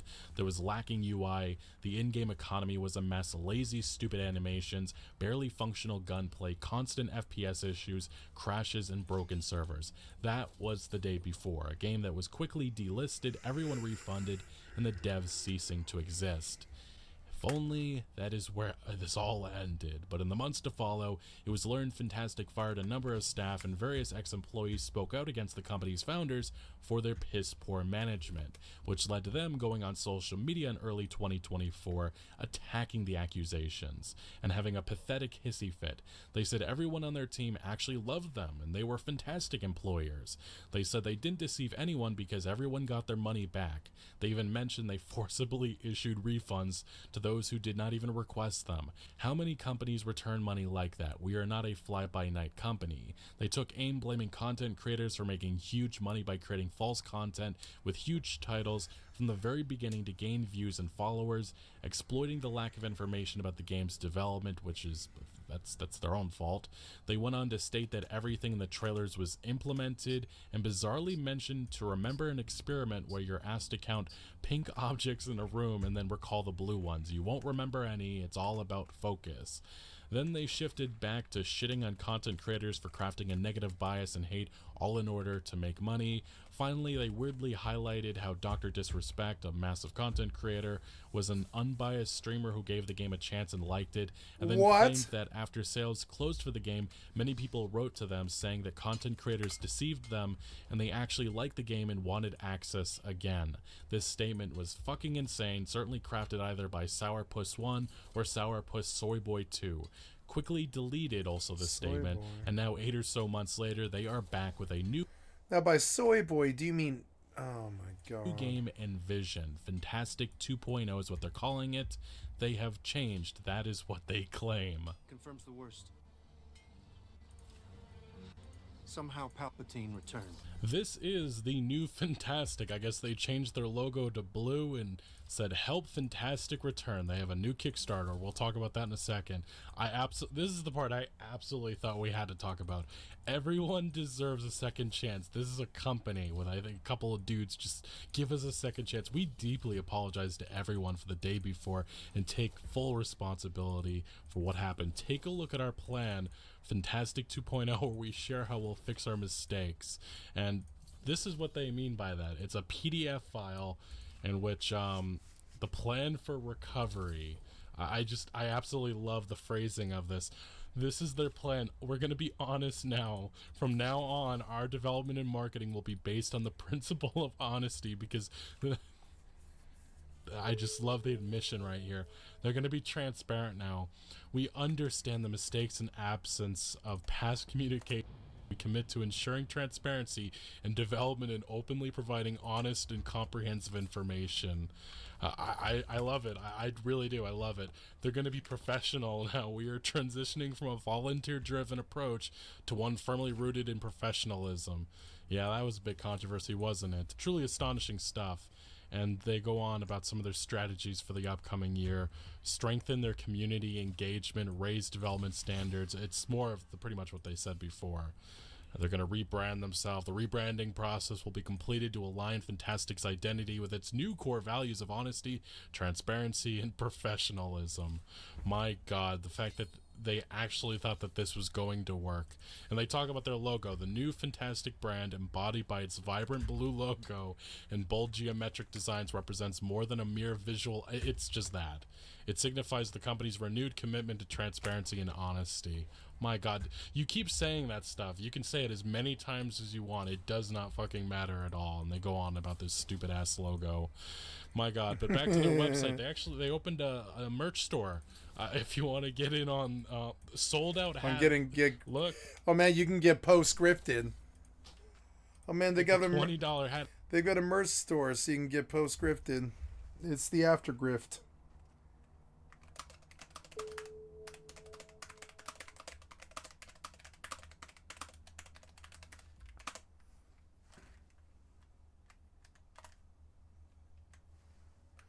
You sly devils. It's the aftergrift.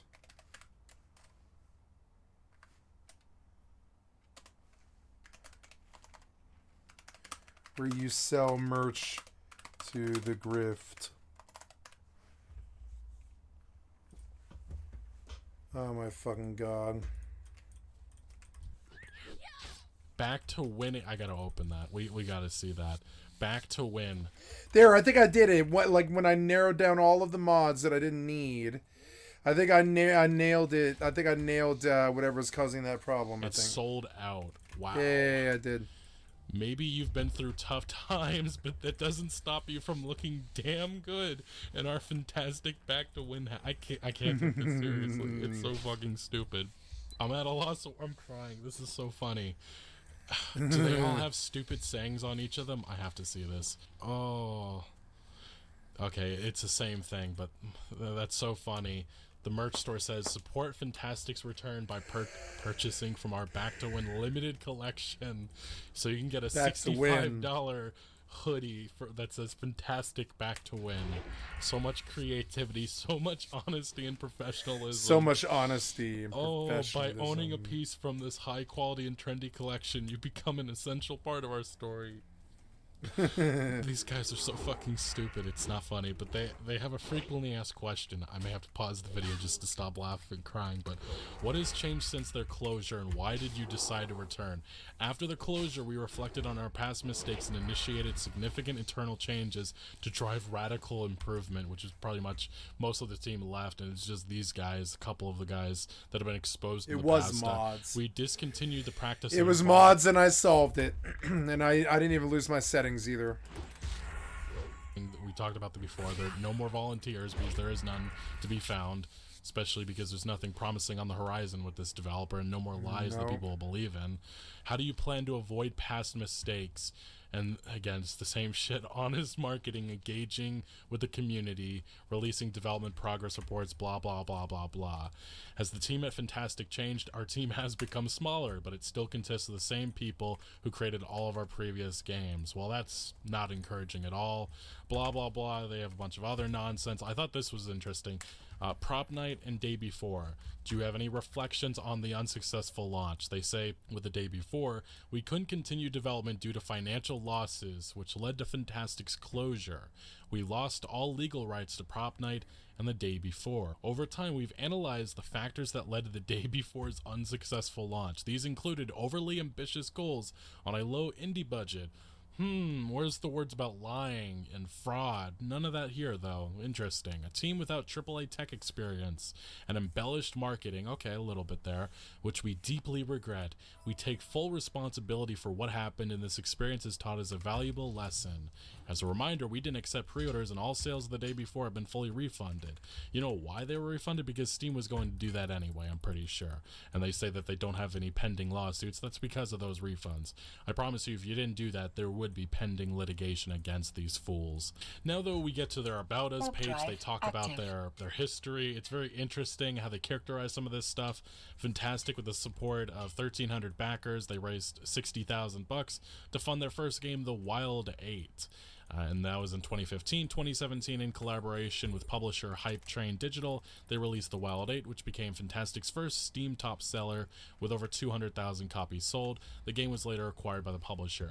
The thing about this is there's some very murky history with this game that's very confusing. I say that because of the fact that Hype Train Digital, they mentioned the fact that Fantastic was the original developer on The Wild 8, but after the game's early period in early access, the developers decided to discontinue work on the project due to internal reasons. With the studio, Hype Train Digital took over the development independently. All business relations with Fantastic were terminated in 2017, and the game is well received on Steam, but I think that's more to do with these guys and not necessarily Fantastic, but whatever, it's part of their website, I suppose, and their history. I love this admission, though. They released Dead Dozen, a game I've never heard of. Their first attempt to develop a large game. The game was closed due to low sales. Just the fact that a publisher's admitting that's just so funny. They released Radiant 1, which became a mobile hit, a game I haven't heard of as well. The game received high ratings from critics. It has like 100, I actually did check a second ago. It has 100 ratings on Steam, and it is positive. I guess that's a win, I suppose. Highly recommended by IGN. I would love to see that review. In 2021, Fantastic and Matona created a joint venture, and they released Prop Night, which became a Steam hit with sales of over 900,000 copies. And then they say Matona Fantastic released The Day Before, which periodically became the #1 most wishlisted game. I don't know if you should be bragging about that game in any regard. There's a reason why it was #1 most wishlisted, and that was because of the bullshit lies that these guys spewed for years, and some people believed in it. And they did this in 2023. In 2022, and was featured multiple times at NVIDIA events. Again, this is not the W that they think it is. Due to technical issues and low ratings, no mention of lies, the game was removed from sale in December, and all funds were refunded. Following financial losses, Fantastic was subsequently shut down. And now this brings us to their Kickstarter. This is where they're trying to get people to join back in. It says it on their website. This is part of their upcoming games, their new slate of games. They have some sort of other game they're talking about, but they want people to get involved. They want people to support them, and they say, again, help Fantastic return. We need your help to bring this terrible, shitty fraudster company, one of the biggest disaster stories of 2023. They want us to bring them back from the grave, funding our new game on Kickstarter and supporting us. So here's their Kickstarter. Escape Factory, a physics-based multiplayer co-op escape game set in dangerous factories for 4 to 8 players. It has $220, and it should not get a penny more. It really should not have any money at this point. I don't know who the fuck is donating, but that's just silly. And they want to get at least $15,000 for this game to be made and for them to have a true comeback. And it's pretty much more of the same here about, you know, helping them return. Today we need your support once again to bring Fantastic back by funding our new game Escape Factory. And then again, more of the apologies. We sincerely apologize for everything that happened and are committed to making things right. And they have all of their digital rewards and such. And then they have their just some details about the game. 4 to 8 players dive into the Ultimate Party Challenge. I played it a little bit. We're going to talk about that in a second, more about this game, because there's some interesting finds already being made in the first couple of hours of its existence. But yeah, as you see, it's a physics game, and it's much simpler than what they're making it out to be. It really is hilarious how complicated they're trying to make this out to be, even though it is probably just a bunch of assets thrown together. And here's their stretch goals. $20,000, game launch secured, they have their return. Steam Deck version at $50,000, a console version at $100,000, free DLC at $150,000, a Nintendo Switch version at $200,000. Each location has its own unique soundtrack that gets you for the $250,000, more free DLC at $300,000, a new mode at $500,000, a creative mode at $700,000. So yeah, these guys have some lofty goals. I don't know how in the hell they think they're ever going to get anything close to this, let alone this will be a challenge, and I highly doubt it's going to happen. Now, they do claim here that the game art it's all been created by themselves, by their dedicated team, although some of the art has been shown that it came from the Unity asset store, so I'm not necessarily sure what they're referring to. From the characters to the factory environments, that doesn't exactly line up. Every detail is carefully crafted to bring the game world to life, not necessarily very transparent and honest right here, especially because, again, some of this stuff is from the Unity asset store. We put heart into designing each part, ensuring everything feels unique and full of personality. And I guess these are some of the examples of the artwork that they created: Geartron, Zaptron, Riptron, Guntron, blah, blah, blah, blah, blah, some of the character designs. And then they bring up some of the early concepts. They definitely did some work here. I give them props for that, I suppose. Doesn't mean that they deserve any sales of this product at all. Next, though, here we have the stretch rewards. I'm not going to talk about all of them, but I thought it was rather interesting. If you want to see the $2,000 mark, you make your mark on Escape Factory. With this limited reward, your name will be featured on a prominent board within one of the in-game locations. And then $3,000, you join our development team and leave your creative mark. With this reward, you'll have the unique opportunity to collaborate with us in designing an in-game location and work closely with our artists to bring your custom monster to life. So you get your own custom monster in the game. For $5,000, you get your very own exclusive in-game pet. $5,000, and I don't think they know, that will follow you wherever you go. $5,000, you get your own unique in-game pet. You're the only person. Wherever you go, making your adventure even more unique. You'll be credited in the game as a special collaborator. Who has this kind of and money now for $12,000, sort of you enjoy an unforgettable dinner with the founders of Fantastic. As a token appreciation, you'll be named as a special sponsor in the game's credit and on the supporters wall of our website. So some lofty rewards that will not be claimed by anybody, because I don't know why anyone would want to sit down with these fucking fraudsters anytime soon. But looking a little bit further at their Kickstarter, I thought this was rather interesting. They mentioned that why Kickstarter, and they have a full-on mission that they still have volunteers working on this. Very confused. I'm not sure what this means. Internship type stuff. I'm not sure. At the moment, some team members are working out of goodwill. Others are balancing additional jobs, and some contribute only in the evenings. Rather interesting. Now, to social media and the marketing so far for Escape Factory, I thought this was rather interesting, but their own YouTube page for this, it is disabled likes. I wonder why. And the comment section, of course, absolutely roasting them for their history. Like, you kidding, right? You just pulled off the biggest grift in gaming that I've seen in a long time, and now trying to make a return like we forgot what you did. Is this a out of season's April Fool's joke? Little bro, we ain't forgot what you done. And on Twitter, it's pretty much the same story on their own Twitter account. They got, I remember they scrubbed everything, but They just are responding to everybody with the same stuff that we have on their website. How we scammed, we refunded all the money. I love that response. Are you planning on doing similar games like the day before in the possible future under the right circumstances? Of course, yes. Jesus Christ, these guys. We made mistakes and we've worked hard to learn. Mistakes were made. Sure, guys. Now, the first thing that you notice when you open up the Escape Factory demo folder is the fact that, as you can see right here, I'll click on it, but Escape Factory back up this folder, but don't ship it with your game, which just absolutely hilarious. A good explanation that a Twitter user gave is that it's actually an asset flip of Unity's multiplayer sample you can get on GitHub, slapped together with a bunch of stock assets and tools. In other words, standard fantastic plan. And taking a look into some of the other stuff within these files, I did look through the, I think it was the game global manager of sorts, but anyway, pretty much it showed off that there's a bunch of assets once again here, which again, it is Fantastic's plan. This is how they go about games. There's a Fantasy Skybox free. This was from the asset store. There was also mention to a lava map within it. There was also... I don't care about this anymore, but we are going to look at something else. I want to look at a new, more modern dual universe review, because that's an MMO I haven't played yet.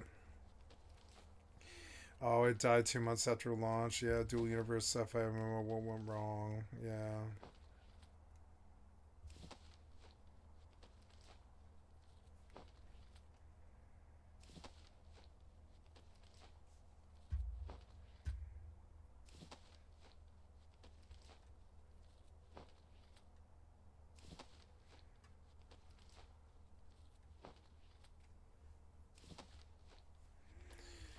No. Dead.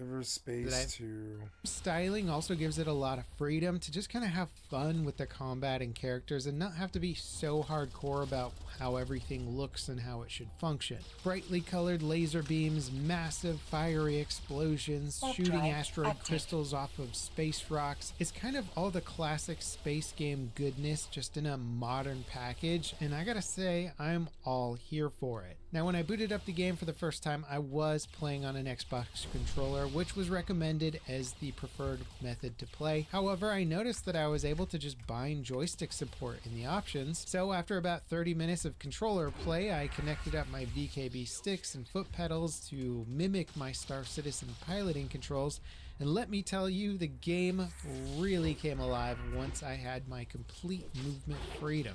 Up, down, left, right, forward, back, rolling, all immediately accessible with satisfying joystick triggers and buttons. Everspace may not have been built from the ground up with ho-sauce controls in mind, but let me tell you, it plays fantastic.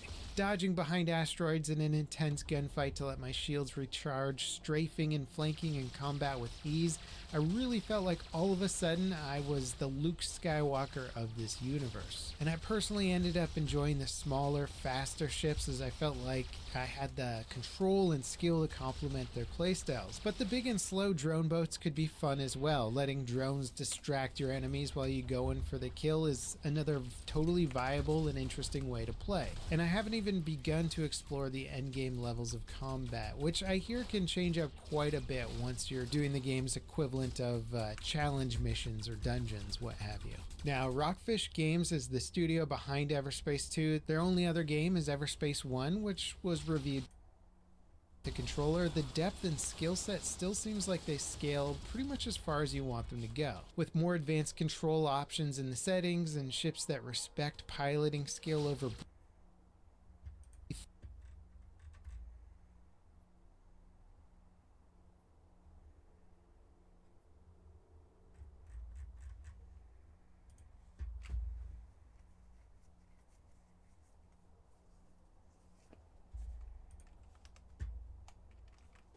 things to do in Lord of the Rings Online is just hang out in the taverns because the music is just so fire.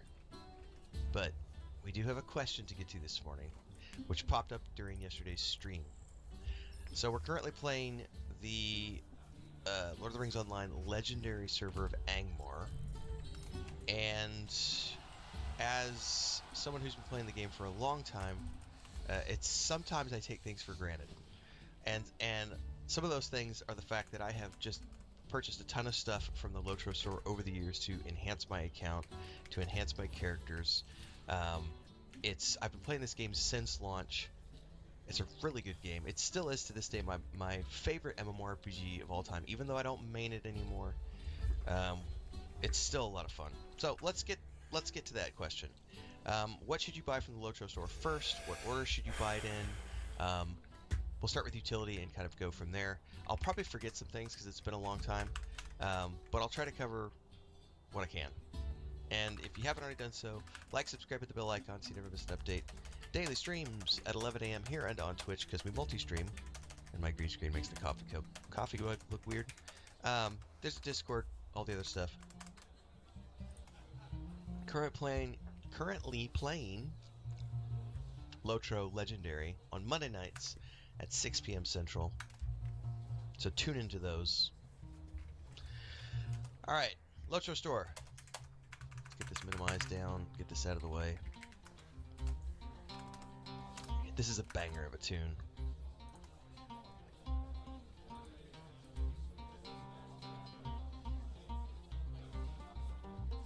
Alright, a lot of the stuff that's in the store that I'm going to talk about, I won't necessarily be able to see on this character because I've unlocked it at the account level, but we can talk our way through it. The number one most important thing you need to buy from the store immediately are the extra bag slots. Now, I know some people are triggered by this. I've seen comments over the years about how it's not, no, I shouldn't have to pay LOTRO coins. I've seen a lot of people talk about how, oh, it's a cash grab. You can do this through gameplay. My brother is the perfect example of this. He has played free-to-play for years and has purchased almost everything at the account level, whereas I always just sub up for like 3 months and save up coins and spend it that way. Because subbed up as a VIP, you get so many cool perks. Anyway, it's the most important thing because when you start off the game, you're going to have inventory space, plenty of inventory space, but it's I, not B. I always hit B in World of Warcraft. When you first start off, I think you only have like 3 slots in this bag 1, and then you can unlock all of these additional slots, like 5 slots at a time. Like you get a rank, a row each time you unlock. And there is a maximum amount you can get. I have the maximum amount, which looks like this if you wanted to. But you can also come in here and reconfigure how the bags look. Drag slots over here, drag a slot over there, make those a 4-slot bag instead of 3-slot bags. You can do all sorts of fun stuff. But bag space is the number one thing you should spend your points on out of the gate. Number 1, because bags are hugely important. Number 2, I can actually show you because we got it yesterday on stream. And that is the Universal Toolkit. There are 2 versions of this. There's I think it's a yellow version and then a purple version. The only difference is... What? Something about that, yeah, that I think something about that. These old games. Yellow version is much cheaper. I don't remember the cost off the top of my head. I think the yellow one is like 75 points and this one's like 350 or something. The stats are lower on the yellow one. This is the Enduring Universal Toolkit. So if you go to do crafting normally, you're gonna have an individual tool for each crafting type and an individual tool for each harvesting type. So like forestry needs an axe. If you're gonna be, I have to train. Damn it. Doing any sort of mining, you need a pickaxe. If you're gonna be doing, metalworking, you need a hammer. Like all these different things. Oh my god. Problem didn't go away.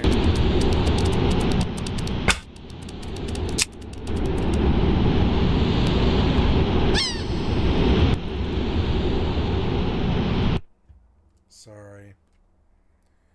Oh my god. This tool is all in one. So you can buy it from the Oh, LOTRO that's store, death right and there. you don't need the Totally individual tool kits. The cool thing about the individual tool Scratch kits my is that back. the way the game was originally is that there's the base ones, and then over time, the metalsmiths, if I'm not mistaken, are the ones who create new tools, and you could get like the teal colored tools, which are like pristine or something. I forget. It's been a very long time since I crafted those. And then they added the universal toolkit. So you don't have to get this if you don't want to. You can craft your own tools in game. Enduring universal toolkit. I see. Okay. I have to pee. I'll be right back.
So the universal toolkit. Sorry, I missed it. So number 2, I can actually show you because we.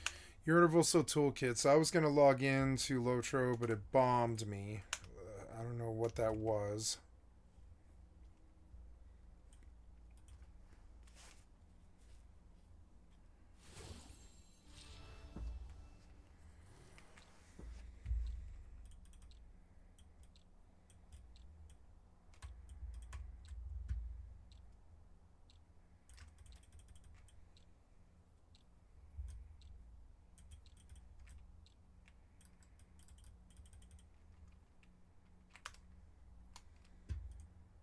On stream, and that is the universal toolkit. Universal toolkit. What is that? What's this now?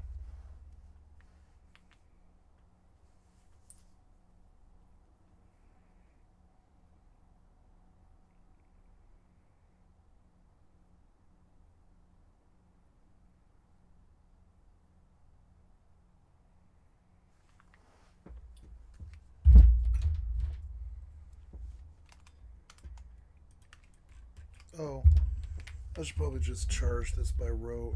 Yeah, it's already halfway down. And that way in the morning I can walk without worrying about the battery. Oh, my tablet's been off this entire time. Damn it. Right when I restarted the stream, I forgot. There we go. Okay, there we go.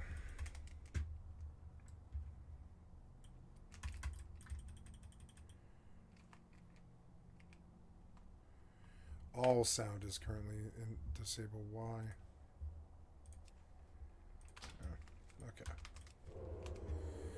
So now I am trying to log on LOTRO.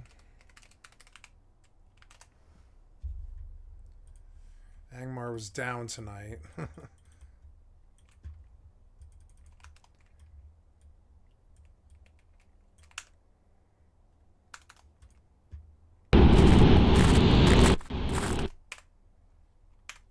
That. See?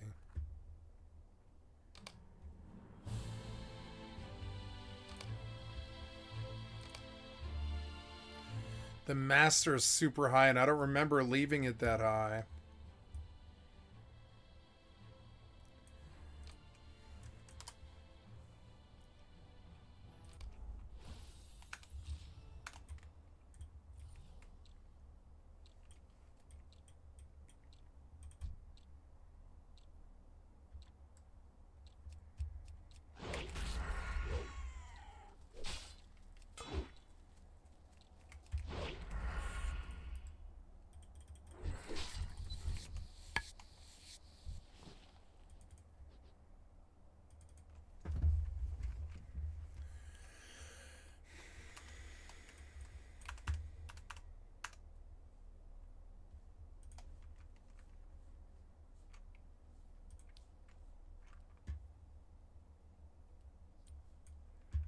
Look, I have 1,000 golden cactus flesh.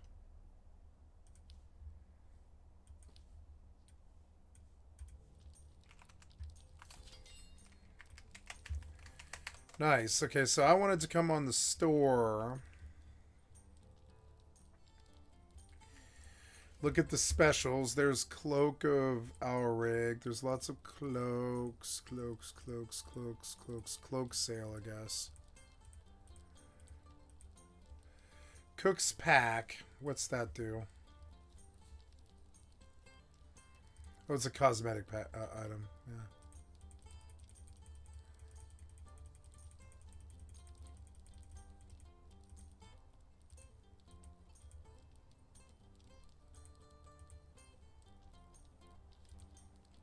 In-League Survival Pack.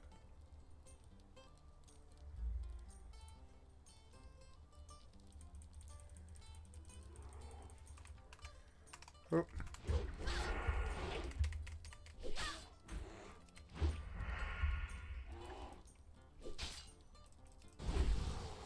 I didn't hear an aggro sound.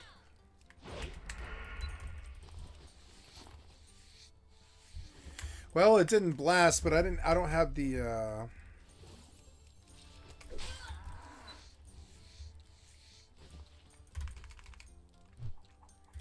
I'm not getting the sound warning from MSBT.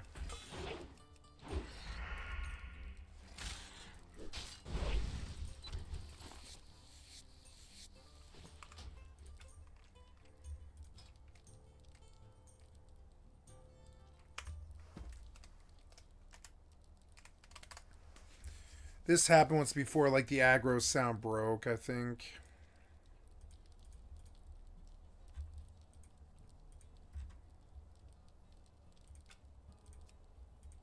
See, that sound broke.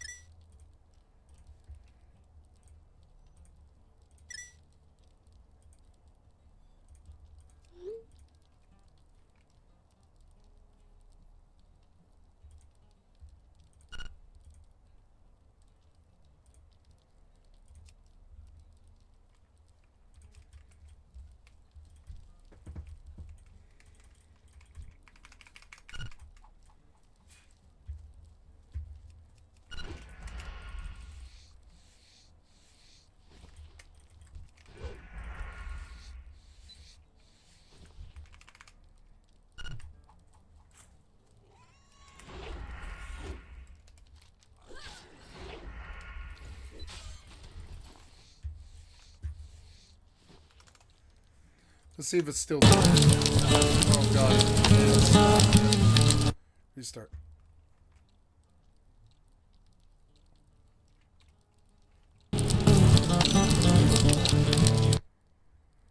Oh, what's causing it?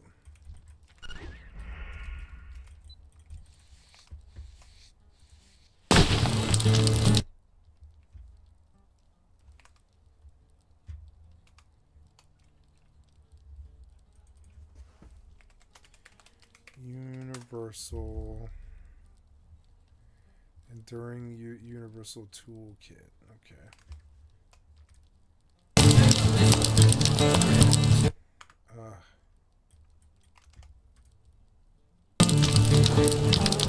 Oh God. Is it WoW? If I exit WoW, does it end?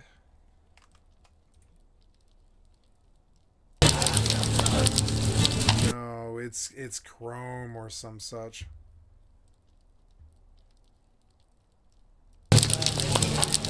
So okay, if I exit LOTRO.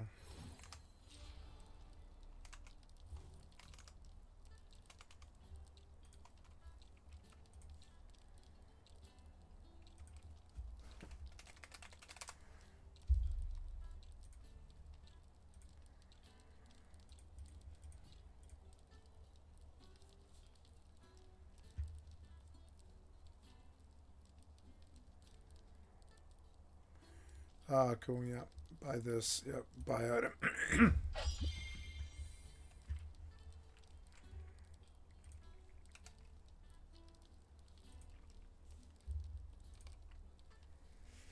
Honor Virtue XP and a major potion of power. Nice.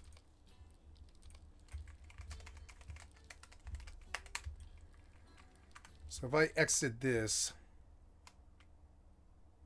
Looks like this if you wanted to, but you can also come in here and reconfigure how the bags look.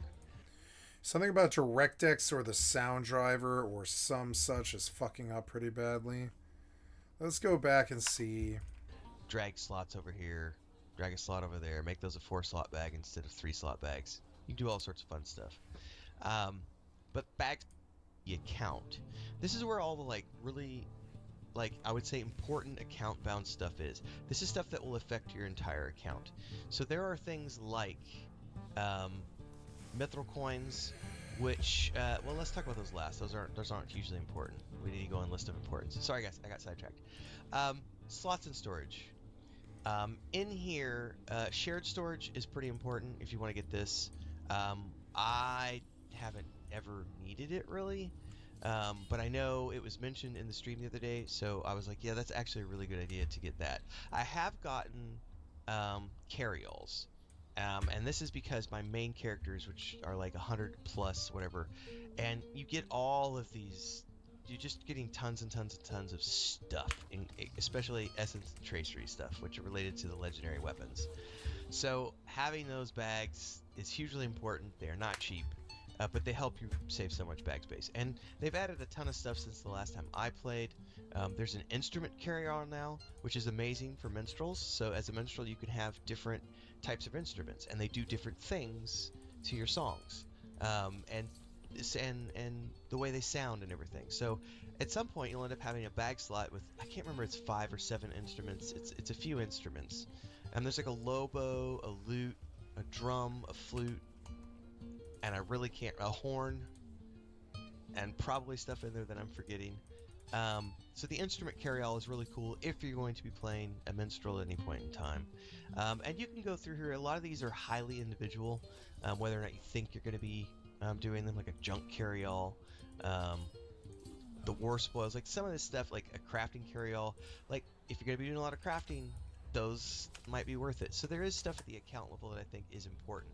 Now mithril coins, these are there's stuff in here as well, but the mithril coin in particular, I do want to mention here because it is something where this is the one that is all about convenience and some really cool stuff. There is some really cool stuff in the game that has mithril coins, like would be the easier way to do it. Like premium housing is a good example. There's writs for that as well. But this also leads to some of the greatest levels of convenience. Like, and I'm totally gonna say I have used the hell out of these when I have leveled up a main character and I'm working on an alt. Maybe the second, third alt, I don't mind taking through all the storyline and all the content all over again. But by the time I've gotten him like my 4th character, this is so nice to have because mithril coins allow you to say, okay, here's my brand new character that I'm playing, and I'm gonna go do the epic book quests, right? Because they give the best rewards, and that's a lot of fun.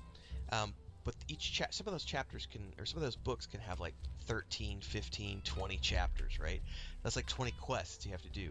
And oftentimes it's sending you to new destinations, which normally you would need to ride to manually first in pretty much all those cases to then unlock the fast travel from that horse mount person back to other places. And you can spend a mithril coin to instantly fast travel to that place that you would otherwise need to travel to. And when you're on like your 4th or 5th alt, and you've already made that journey a bunch of times, fuck that. Like, use mithril coins. Oh my god, they're so useful. Because you can instantly go there, boom, you got the fast travel. Now you can instantly travel back for free using the fast travel system. This saves you so much time leveling up alts. It's kind of like XP potions on EverQuest 1 and EverQuest 2. We've all played that game for, 20 years or whatever. By the time we do our 20th alt, our 17th, progression server, yeah, we're going to use potions, okay? First time through, no, but, and obviously this is up to player discretion, but mithril coins are pretty cool and pretty useful. Grab the wrong mouse there. I can't remember where this one is, and I've already bought it, so it's probably not going to show up. I don't know where I'm going to find it now, to be honest with you. There are mount speeds increases. So for example, if I hover over my mount here, I may have to close this window. Nope, there it is. Steed of the Eldar. He has a 78% run speed buff. And that, I can't remember how much I have is from bonuses, but there are character-wide, there's a character-bound version of this, or there used to be, a character, so you could buy it for one character, and it's only good for that one character. So if you're someone who doesn't have a lot of alts, you can just buy the character version. But if you're someone like me who has a ton of alts, it was worth it to save up and get the account-wide speed buffs for your mounts, because it gives you an additional X%. They were not cheap. I remember it took me like 6 months of subscriptions or something back in the day. I don't know what it costs now, but it was a while for me to save up for that. I essentially went through and got all my inventory stuff, and then I did, I think right after the inventory stuff, I went for the mount stuff. But the priority on this is not going to be for everybody, because it's a huge spend. But it's worth mentioning because it is one of those things that I think is a long-term, as a long-term player, this is going to really help you out in terms of getting around the landscape if, when you're on your next characters.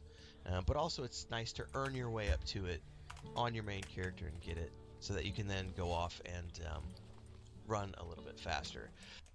Quick commercial break, everyone, to celebrate and give thanks to all of these amazing people who keep me on the air full time. Really appreciate the support.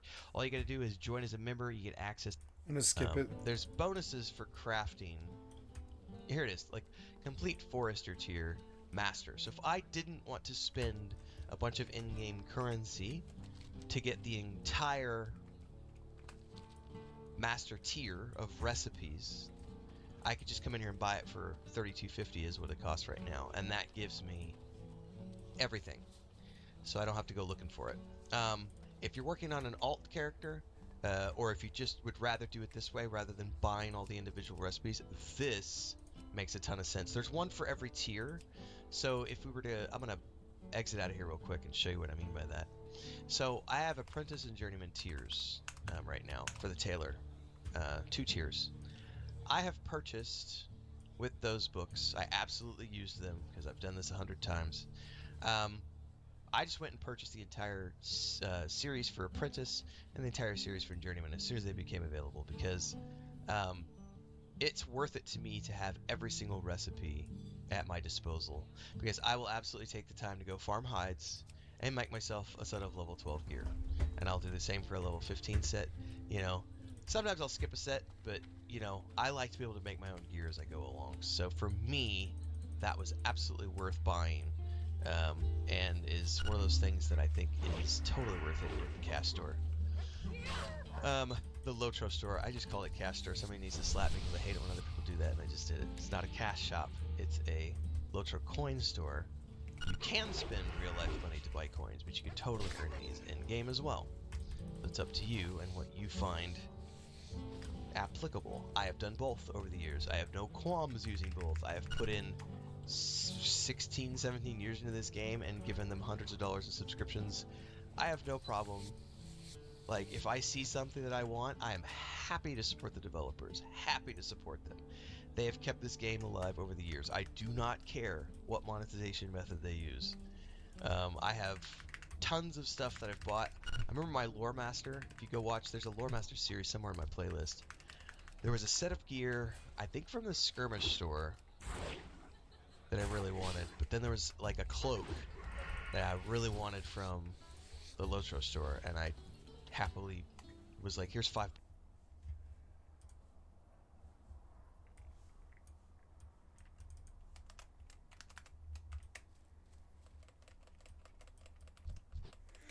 I think the Tel Aviv riots is a little bit more political violence than I wish to see a little bit. It's kind of weird.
Oh, he leashed? No. I don't know what's going on.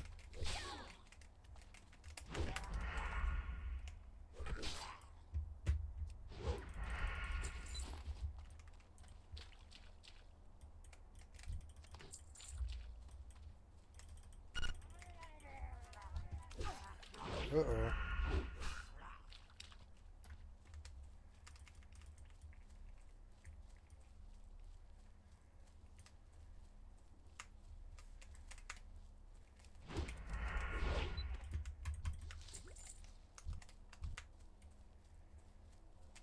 Sap yet? I don't think so.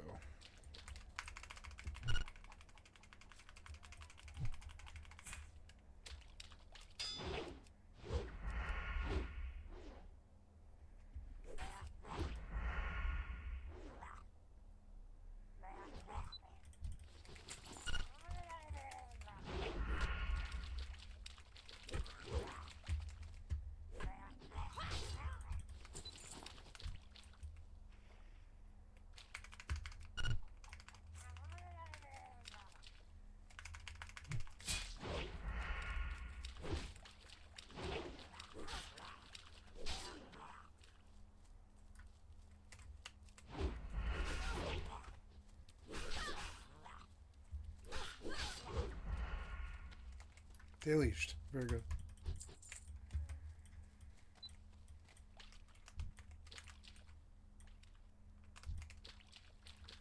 Seems impossible to get that chest, and it couldn't possibly be anything good anyways.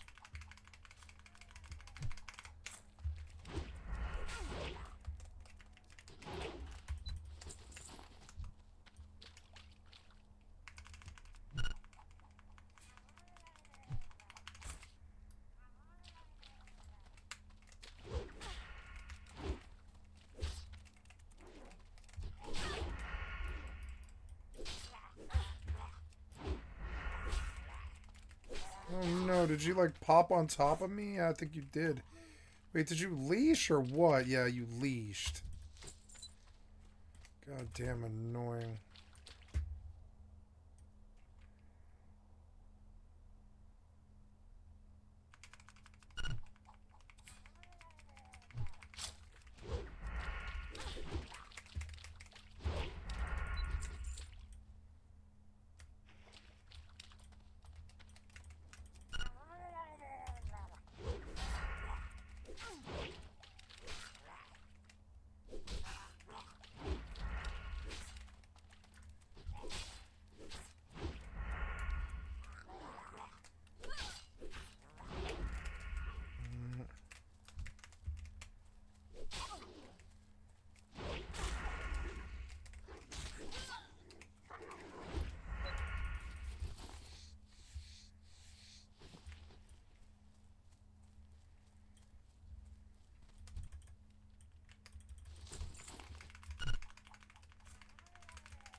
Yeah, it's fine. I can't seem to get that chest. They pop too fast for like a party, basically. But anyways, now we need bears. Bears must die. We'll go get them over here. And then we'll go down and get prowlers all down this side of the road.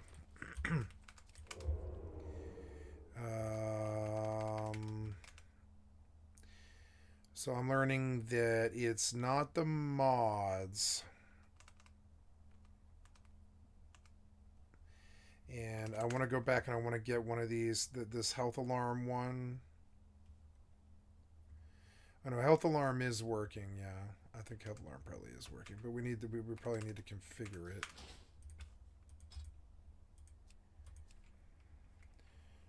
$50, $35, $20. All the settings are good. That's good.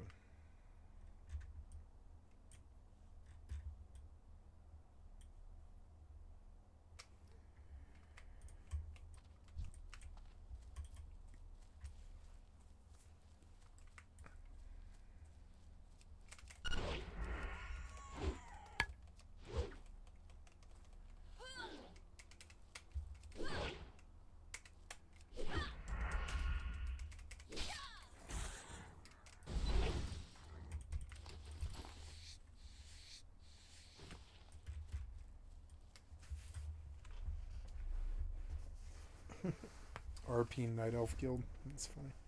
What happened to my pen? Oh no. There it is. I guess I will load LOTRO again. I do a quest for that because this is mostly auto running, frankly.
I think I want to log out and reinstall this. What is it? It's MSBT, mixed scrolling combat text. Yeah. And I want to reinstall that one. Yeah. And then I want to come back in again and see if I can get it to work, because I would prefer to have the aggro sound. It's what I'm used to.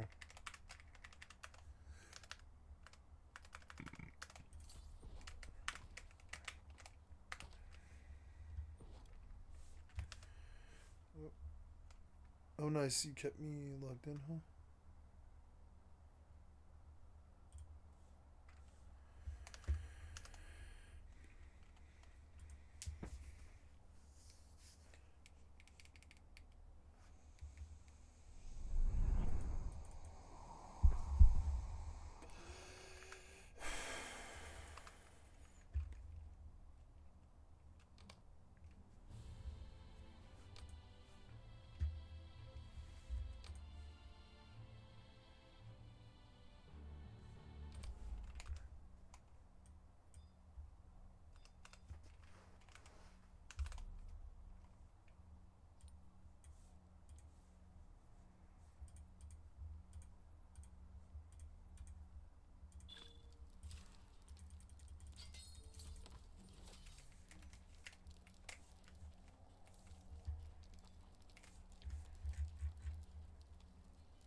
I think my TV got moved and I'm going to fix it.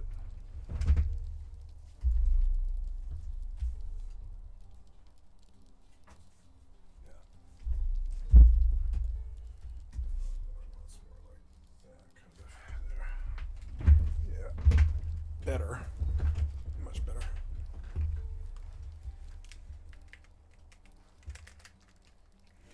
Oh, I got to bring one edge a little bit closer.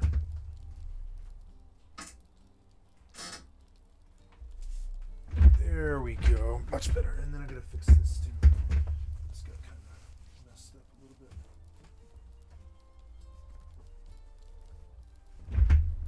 Yeah, better.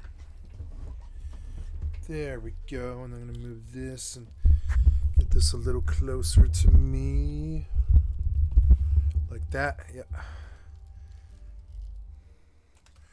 Gotta see my OBS. There we go. Okay, good.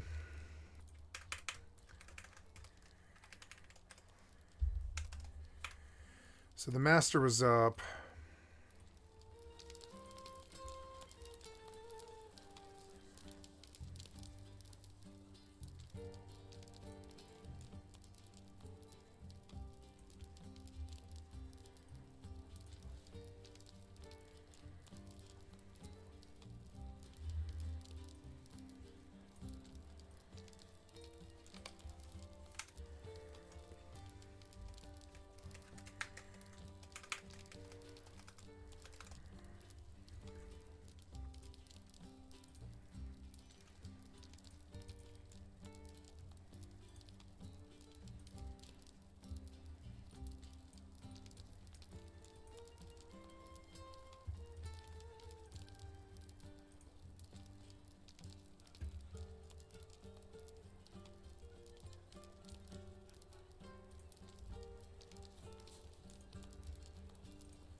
Music is so good.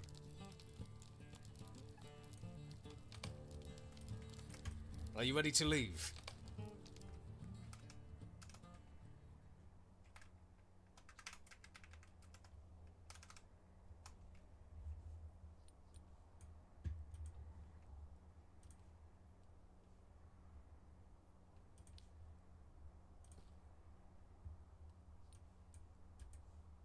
Strider and the Rangers pursue their fallen brother Amdir to the Blackwolves camp, but not all is as it seems.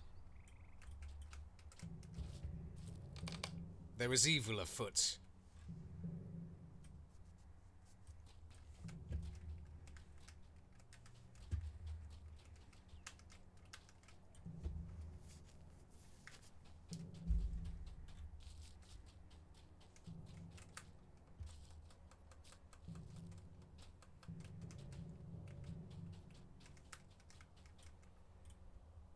How can I be of service?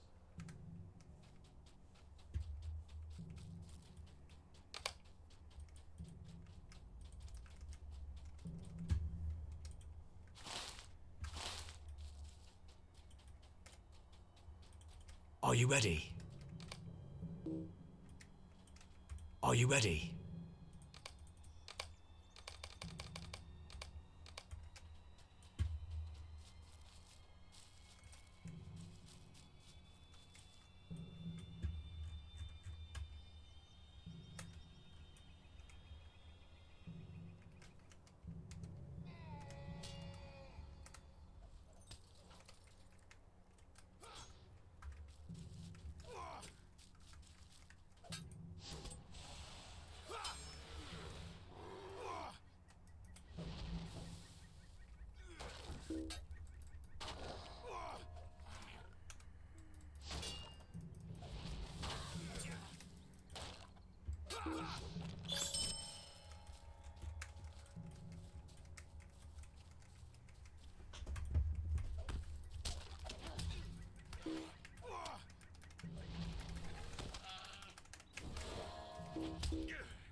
I like the system. Out there in the world, it's harder and it pays more XP, but in here it's easy.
Silently now.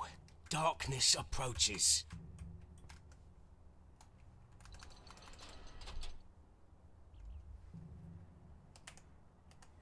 Where did Eve go?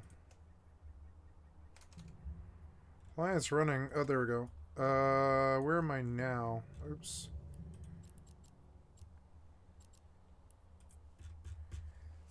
Warp drive active. In a couple hours, I'll move out to Poshvon. Or maybe Faction Warfare.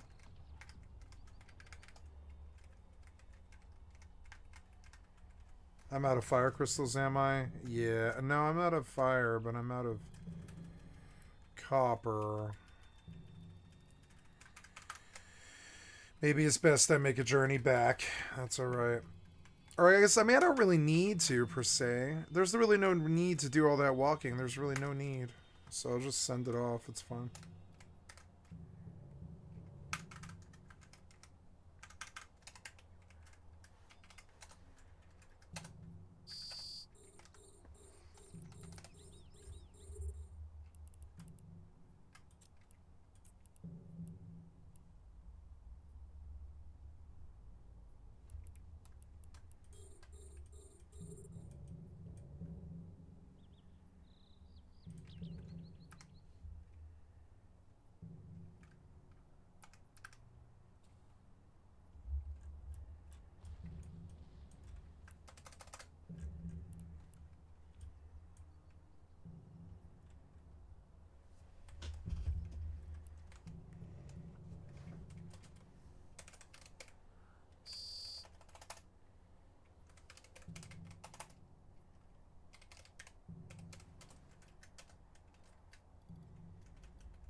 PvP on this game is great. I'm talking about that shit basic. Fuck that shit ever.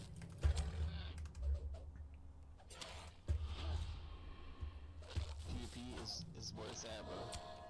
No cap. No cap.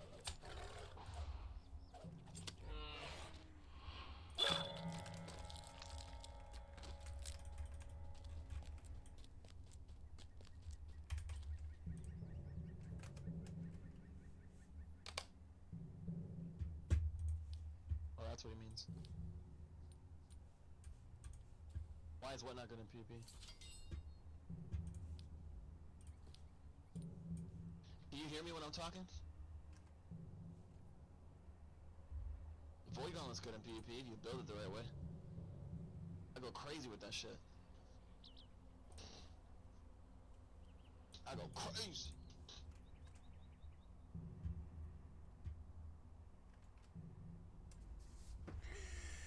Void Gauntlet Life Staff would be kind of good. You go fucking VG with the fucking this, and you want the Abrasive Blade on your thing, you want to scream, and You want orb. That shit go crazy, bro. You be demolishing motherfuckers and you be healing. You get a leeching fucking ring. I don't know what you're talking about, bro. That shit go crazy. And then you get the Now, ice, do you guys see ice guy this? on the side. Oh, pile on him. So I can buy anything under 33 here for Orichalcum and just make money. Watch.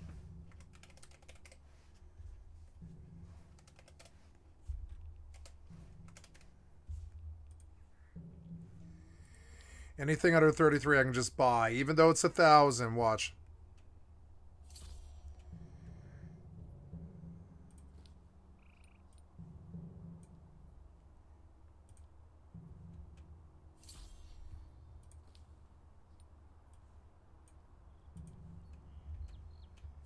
Now watch.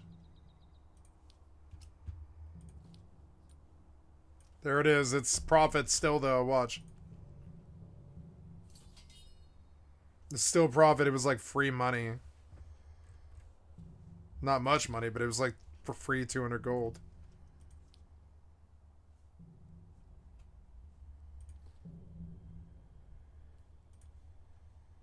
Oh yeah, I'm supposed to be like doing this, huh? Stay a moment.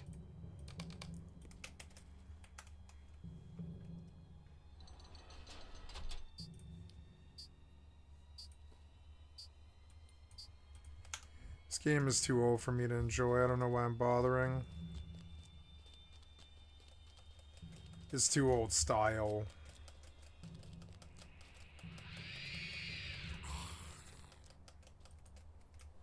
Nazguls.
It's a sorry day.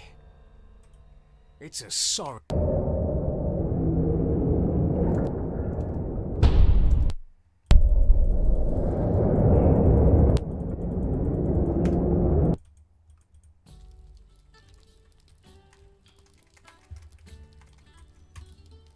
Alas for Umdir.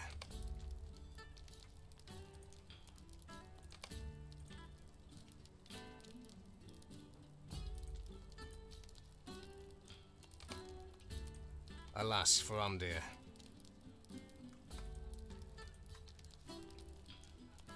It's a nice cloak, but it's boring.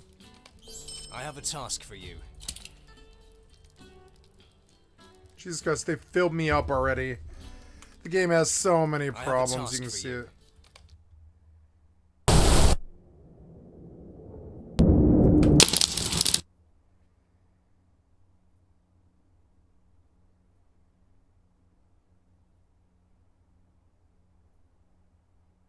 Game's too old. I was glad to give it the $15 because I don't want it to go away. But and it's also kind of like a statement. I don't know, maybe it gets better later on, but like, I don't know. Right now it sucks. Like, I don't know.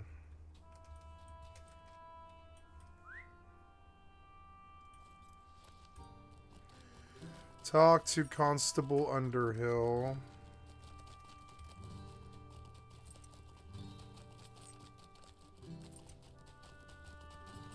Oh, is that him? That's him, yeah.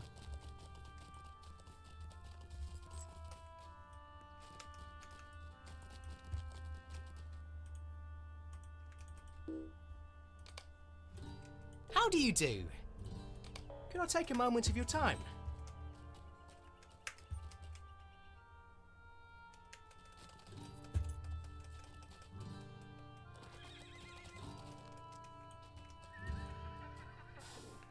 Oh, speak to Constable Underhill. I didn't finish. Oops.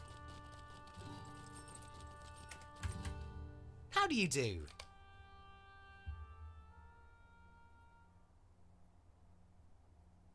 Amdir's defeat shattered the back of the Black Walls, but pieces of the mystery remain unsolved.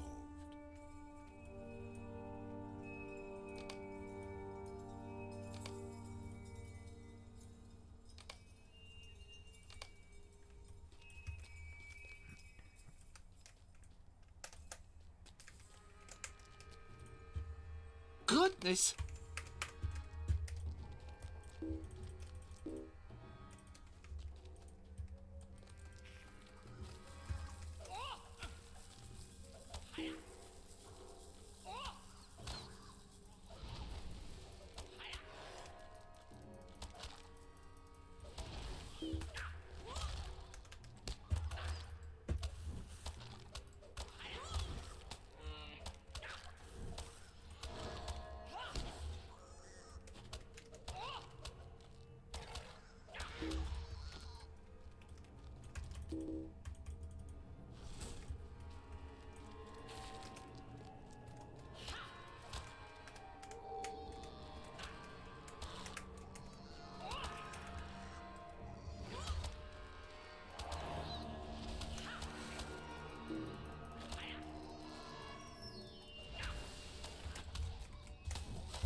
Cool, I got my next pet, which is a Friend of the Wild's Bog Lurker.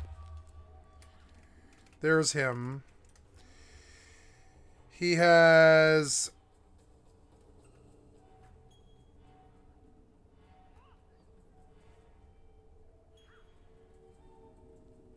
Angry Bees.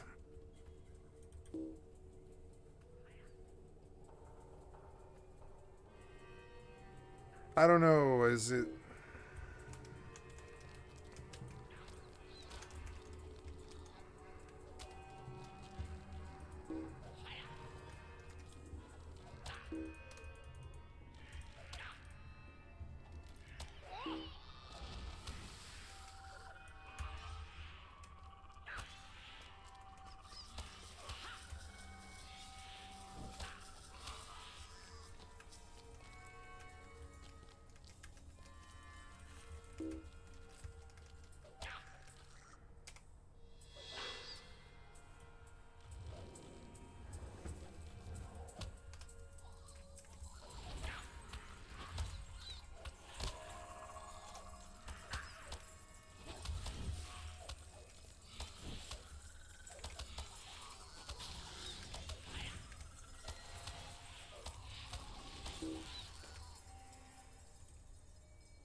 Stupid Constable Underhill.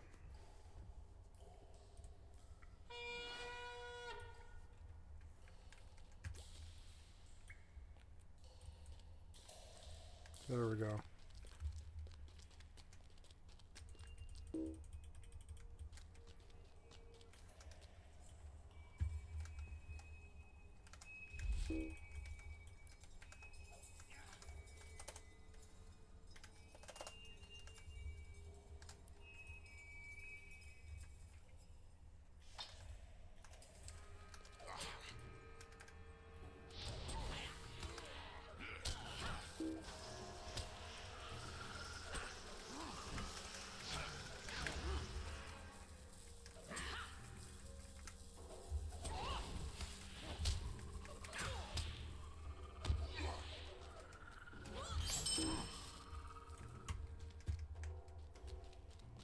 Can't you leave me to my misery?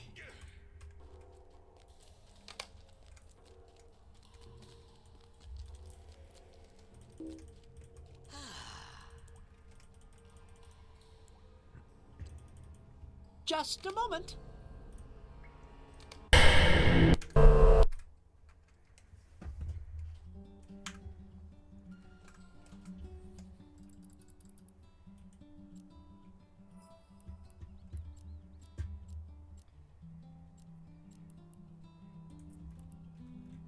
Warp drive active.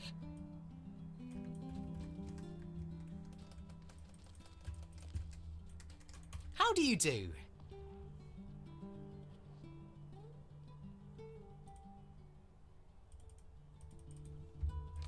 Might I have a word with you?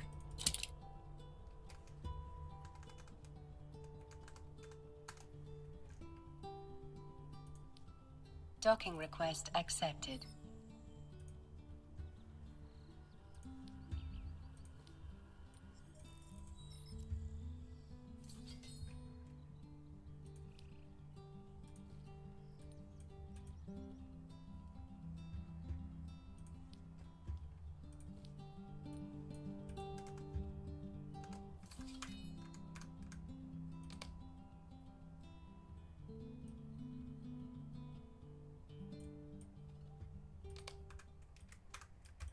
Can I take a moment of your time?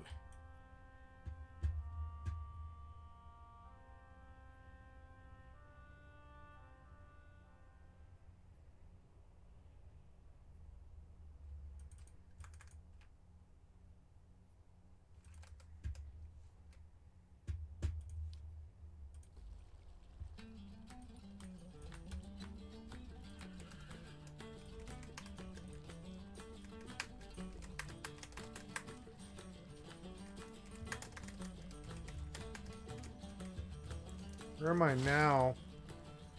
I'm in Bree. I'm just gonna set my bind right here.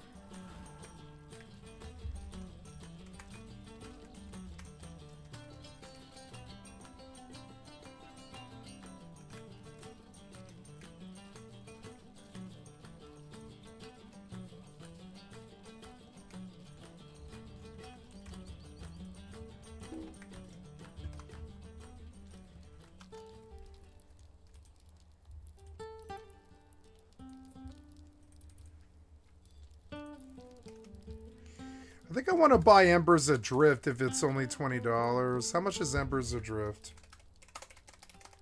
I think my main problem with that game is it wouldn't play well in the background, but I want to see how it is now.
Oh, good, it's a pocket.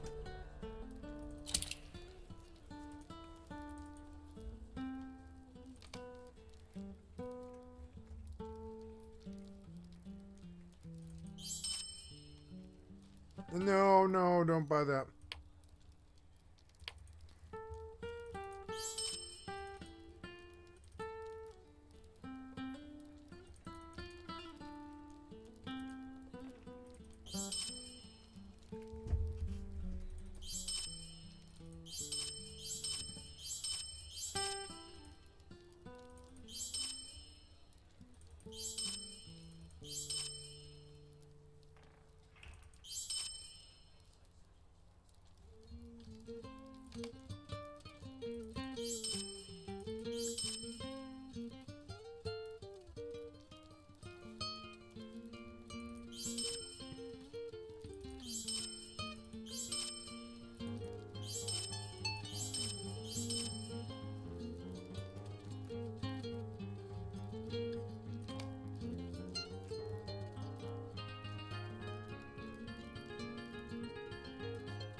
We must move quickly.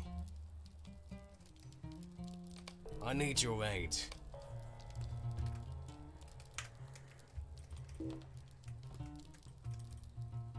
Greetings. West to the Buckland Gate. I think it's actually faster to recall at this point since I'm leaving. It's kind of funny, but where was it?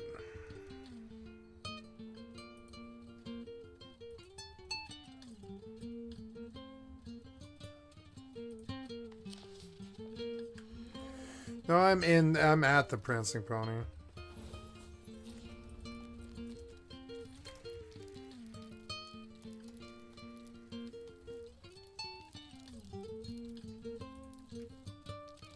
Yeah, whoops.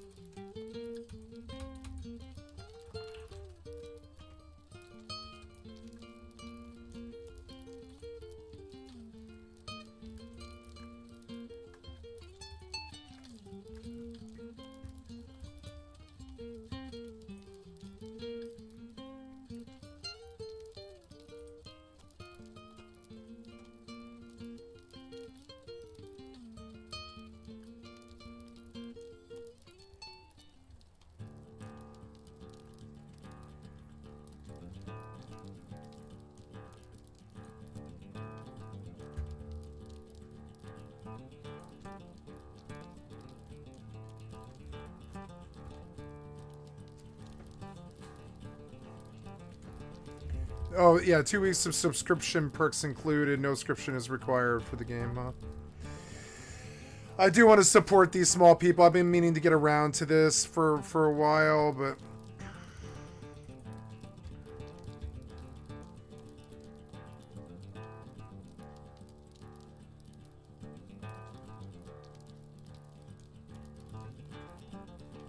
Oh no, I owned this game and they never did give me my refund, I guess. I don't know. So I own Emperor's Adrift. That's cool.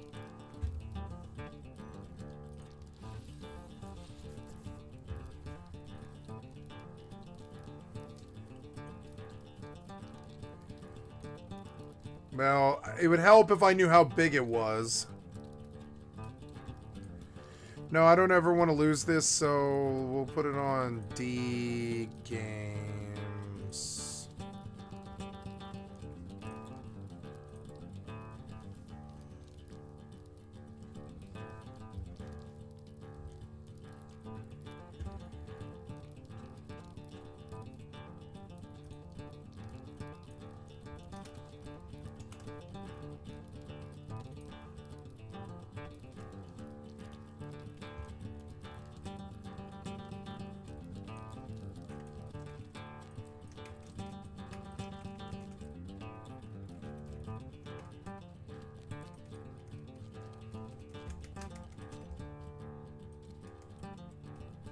So those people were like putting on a show for me, I think, and when I left it, I think it kind of bothered them.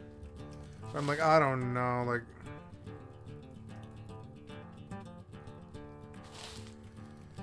I wonder if I'm supposed to go see the trainer now. I don't know. Let's go outside.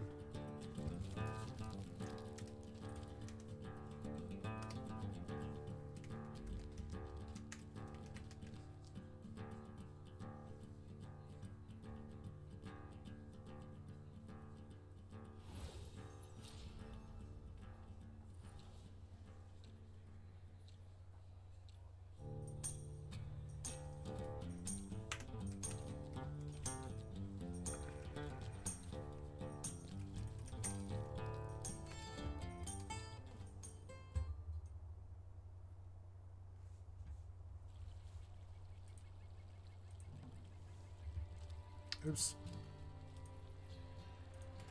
Yep, you already did this, huh? Yep. No, update. And then pin to taskbar. I liked Emperor's Adrift when I played it, but I was like, it won't play well in the background, but let's see it with this new computer, maybe. Wow, beautiful. Clouds are good for an MMO. Better than WoW.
Oh good, I'm done with bears.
Oops.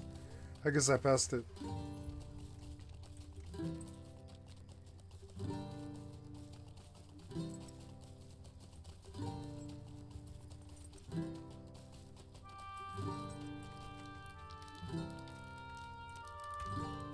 Greetings.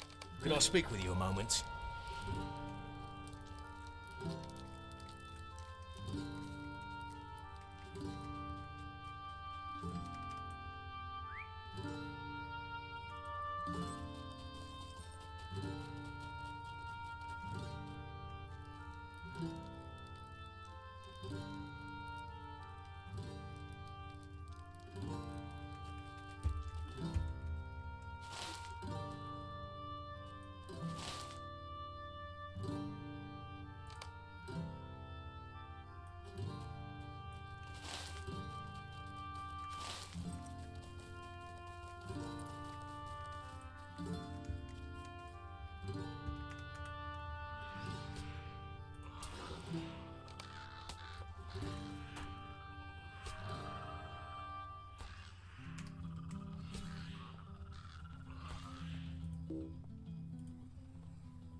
What do you need? Would you do something for me?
I'm in Buckland now.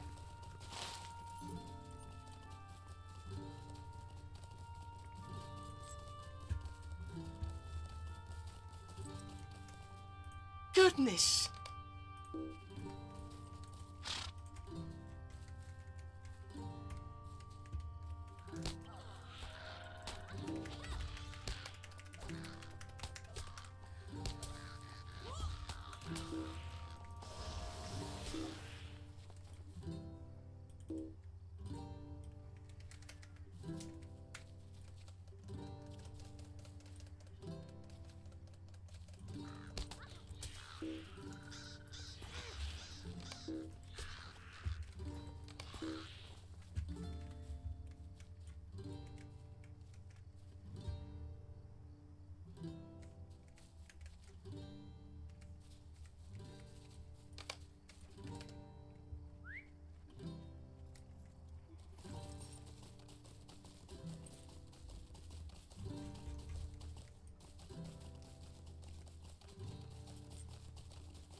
How can I be of service?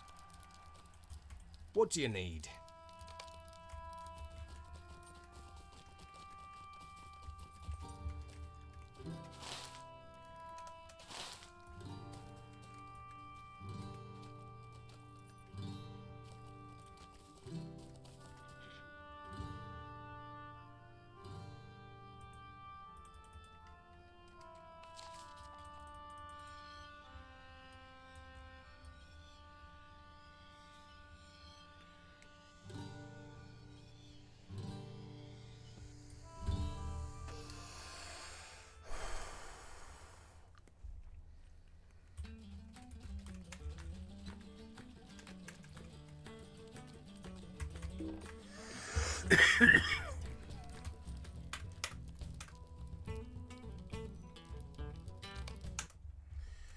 Okay, let's get back on New World.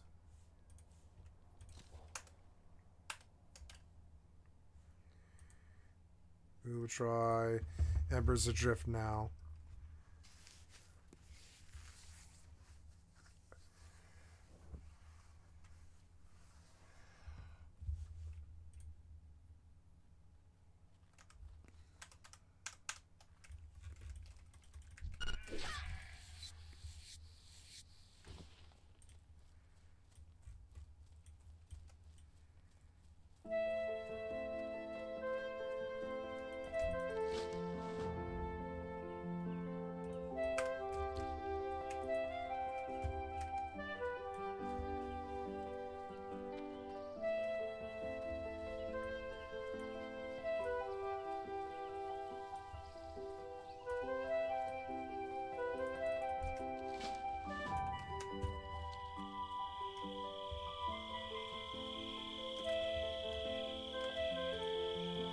Where are we?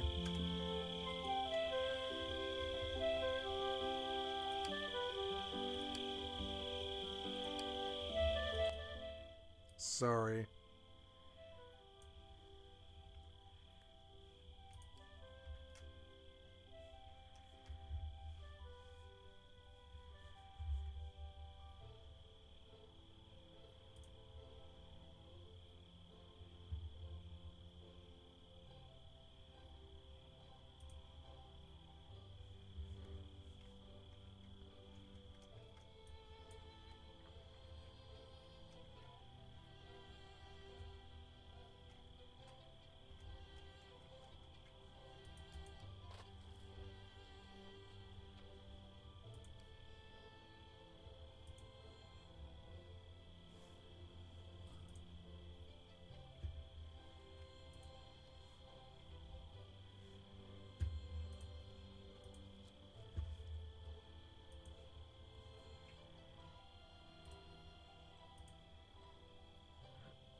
This game has DLSS, nice.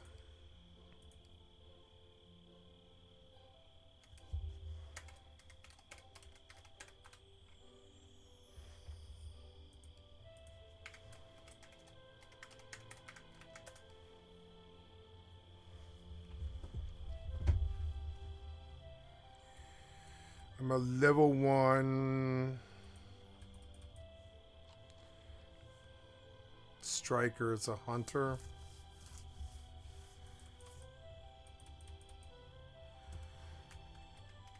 There we go. Yeah, let's see. Fuck it.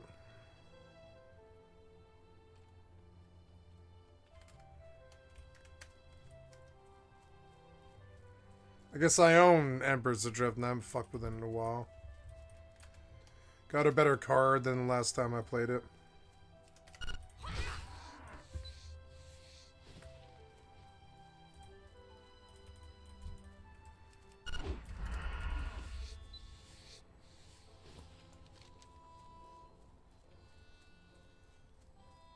Wait, I walked away from this and I don't want to, but oh, it's okay. I guess go turn in.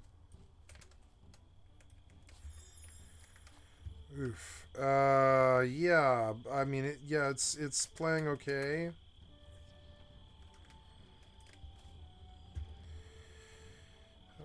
Okay, so strike and advantage strike, and so let's go attack this young buck.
Oh wow, she's got a torch. The graphics aren't too good, but then I have a lot of clients running, including New World. So, I think. Or no, did New World crash? Yeah, New World did crash. No, New World didn't crash. New World's in Everfall, which is part of the problem. So, yeah, I'm down way, but I've got all this stuff to open and sell, too.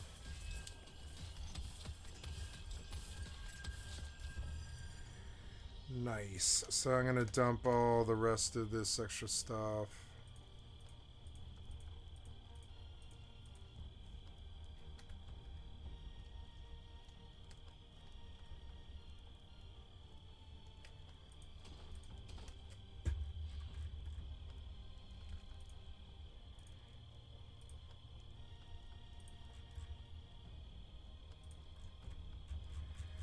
Wait, the repair kits, I want them. Oops. Yeah. How much does that weigh? 14 pounds.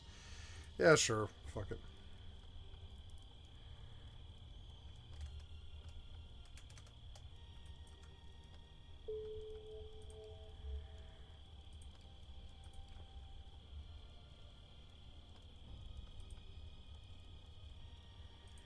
None.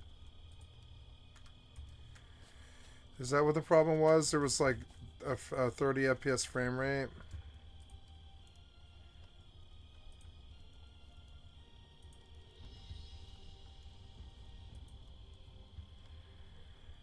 How about balanced?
Okay, so let's get out.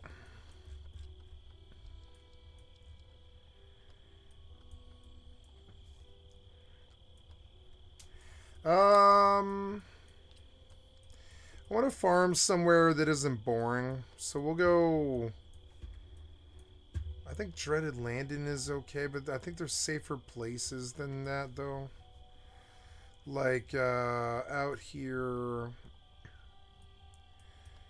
Where was it? I think it's out here, actually. Yeah, by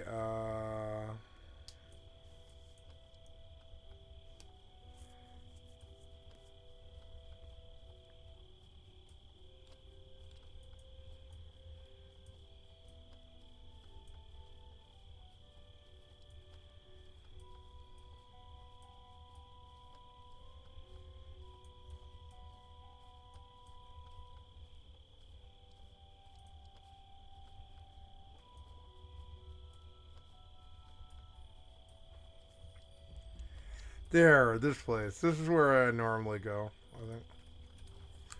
We'll farm this stuff.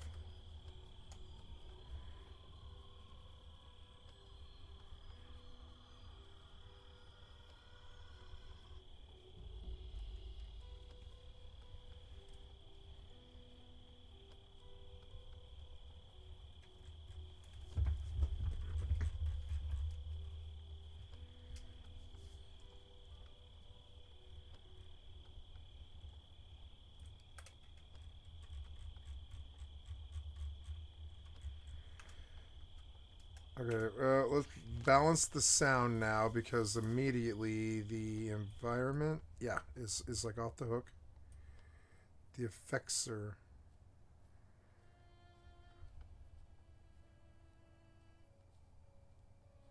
okay, but maybe I'll keep it like 30.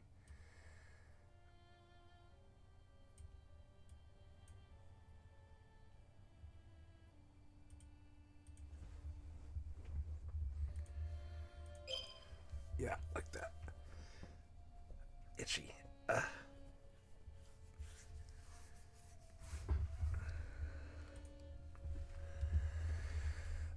Exclusives will change the applicable to the display the pictures when the exclusive window only exclusive full screen, right? I don't know. Like, I think it's okay though. I'm gonna double check on OBS here. Oh, what are we doing? We are going back out to the white glaze, but I had to dump, huh?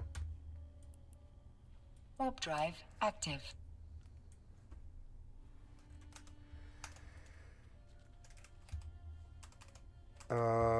What is my title currently?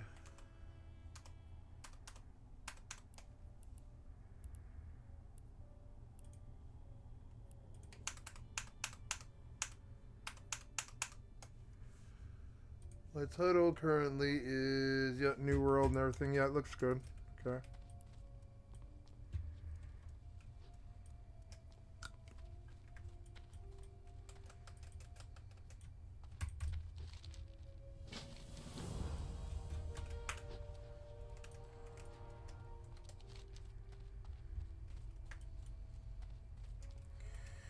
I have turn-ins. I suppose I could go walk and go get them.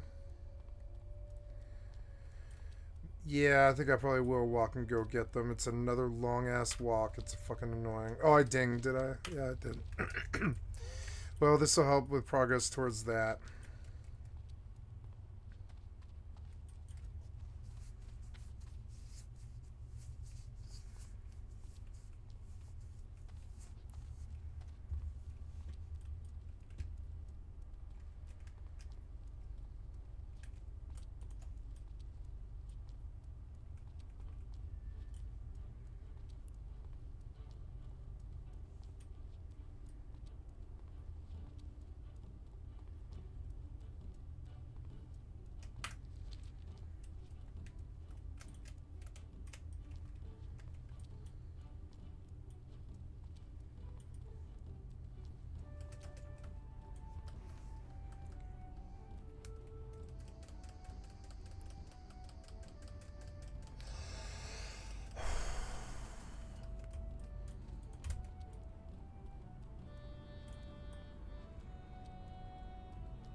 don't know. Maybe I best wear my.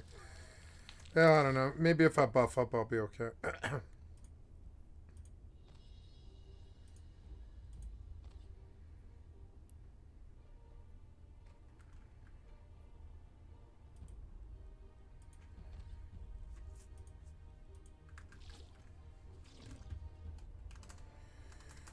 I like this music, but it's low, sort of low.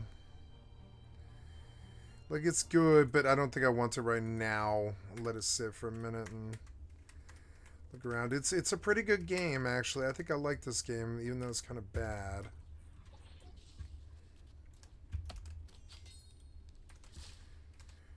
I guess I'll go attack things until I level, right? Boy, she looks dumb when she walks. Yes, attack the shoat. Yep, attack the shoat.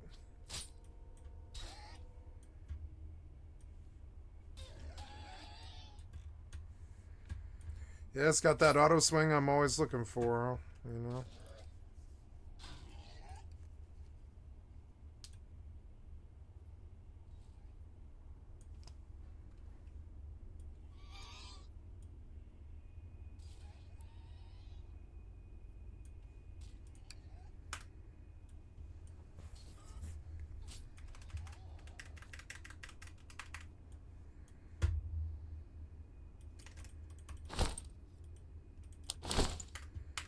Nope, too loud. So let's cut down to like there. I think that's probably right. Oh.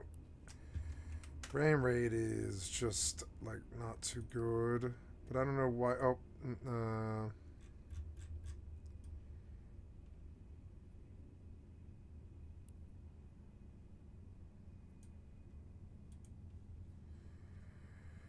There we are.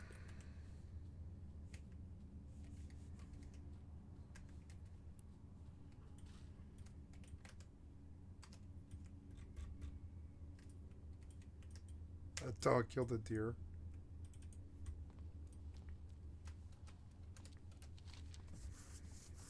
Oh, this long, annoying walk. Yeah, I mean, that's the name of the game I'm playing.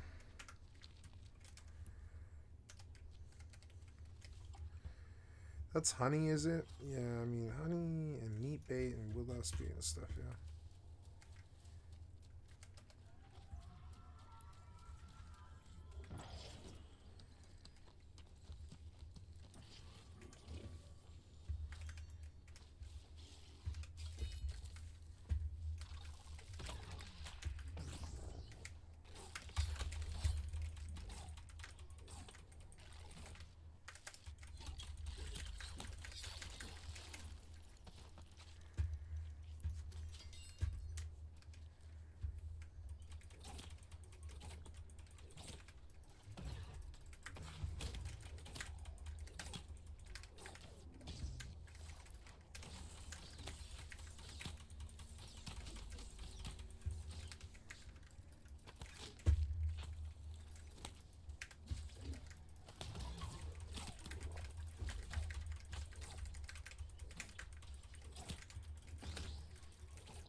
Yo, you're glitched. God damn it.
Oh.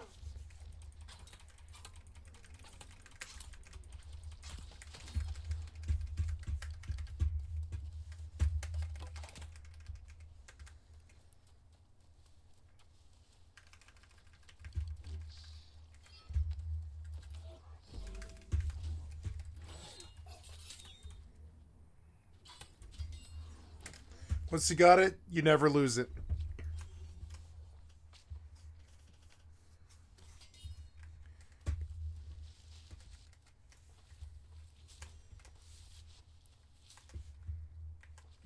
Oh, pretty. Yeah, this is where I wanted to come. Oops. Now, what was this? Oh. Not S-guard.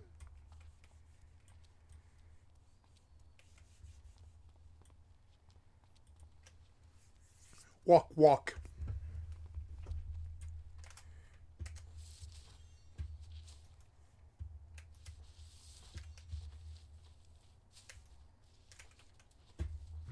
Silkweed.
That's right, it's ready for me. Hurry up, you.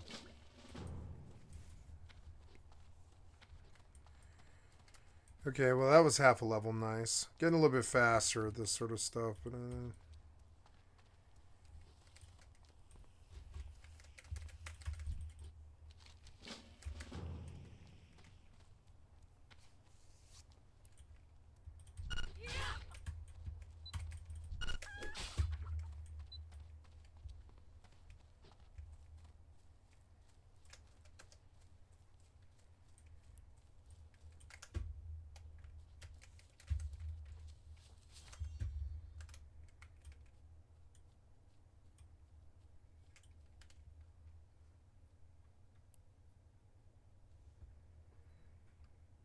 I don't think I like this class,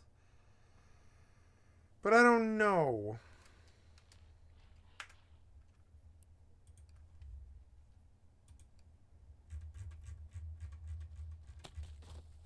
The hell was that sound? Oh my god.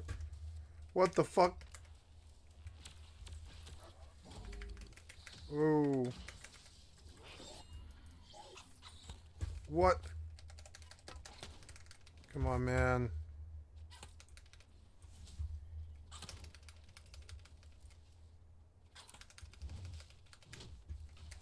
Oh.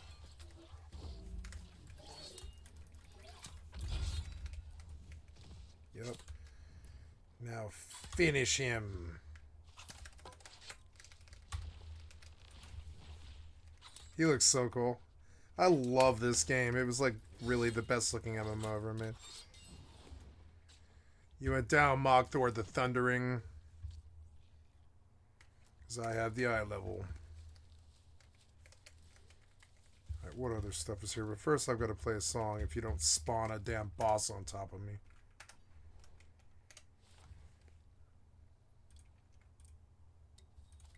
Nope.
Yay, perfect.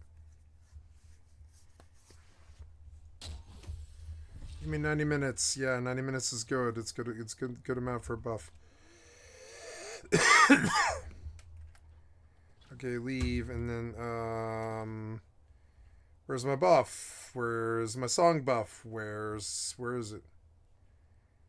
Oh, where's my song buff? It's as if you didn't even give it to me. You're glitched out or something. You're stupid. Whatever. Kill that thing or whatever and take its hemp. Ouch. God damn it. These things are like armor and they take like no interruption.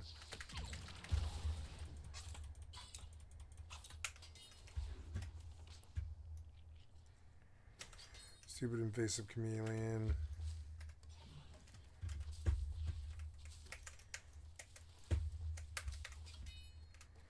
Maybe I should make that an easier button to reach, like, I don't know, 7 and 8 as well. Maybe we can make it like settings, keyboard, and down here we have like switch sets. Yes, we could do it is on left and right, but how about like 7 and 8? I don't think that should mess anything up, right? So now we want 8, 7. Oh, yep.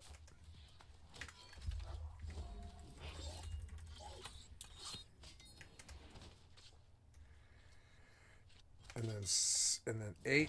Yep.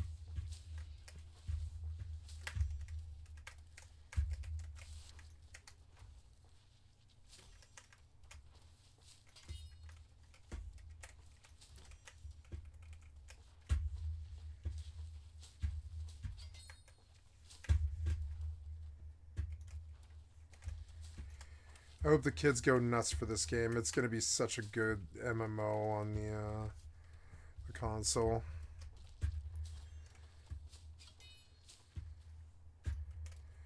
If this game's on PS5, it makes PS5 a much better purchase. But I'll just wait for the PlayStation 6, honestly. I really wanted a PS5 when it first came out, but I was like, no, I don't think so.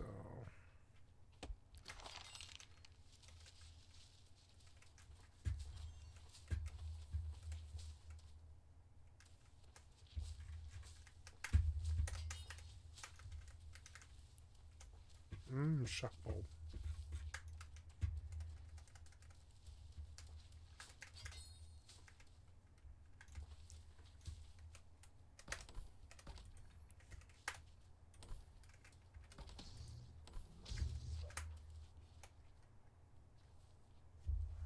I hate building the camp. I wish they wouldn't do this part of it. I need flint, really? Oh, yeah, finding flint here can be so annoying, huh? Flint, I need flint. Oh, no. Finding flint might be really annoying. Where is flint? I need flint. Give me flint. This stupid AI should spawn then everywhere, but I bet it doesn't. Yep, flint. Flint. Flint. Flint. Flint. Yep. Make like 6 camps or whatever. I wish you would auto harvest stuff that's nearby. You could have improved that.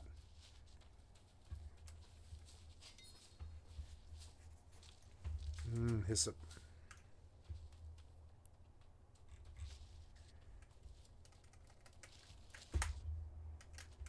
Beautiful game. Definitely hands down the most beautiful MMO ever made. Hands down.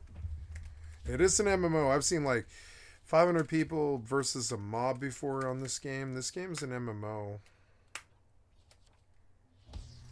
It's got fishing and stuff. You can fuck around, get lost in this game forever. Beautiful. Fucking beautiful. I'm tired of resisting this game, but then I always leave when it's like, oh, there's no content or anything. Oops. So, what could be better? I guess I want to look at graphics because the graphics aren't too good. Balance or performance? Let's go for performance, right? The volume metric should be low. The clouds I don't care about. The SMMA is good, and the humanoid texture and the vegetation density should be high. Resolution scale could be down. No, we're on DLSS, and then tree billboards is medium. Miscellaneous distances, view, shadows, and vegetation. Okay, so good. I don't really understand how you initiate attack or whatever. Now it's making no sound at all.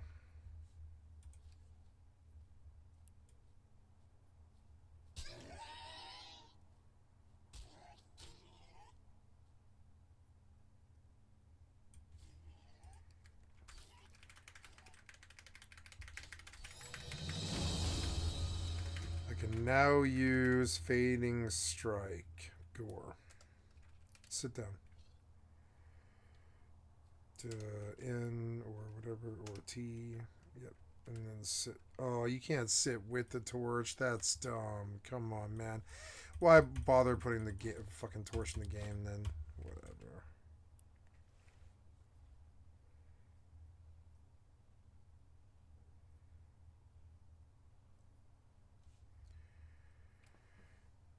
Oh, on the very bottom you can see the XP bar. Okay, so this client right now is not on the screen. There we go. So cool. I do like this game, and I have always liked this game. I think for 20 bucks it's a good deal. It's a lot of content and stuff.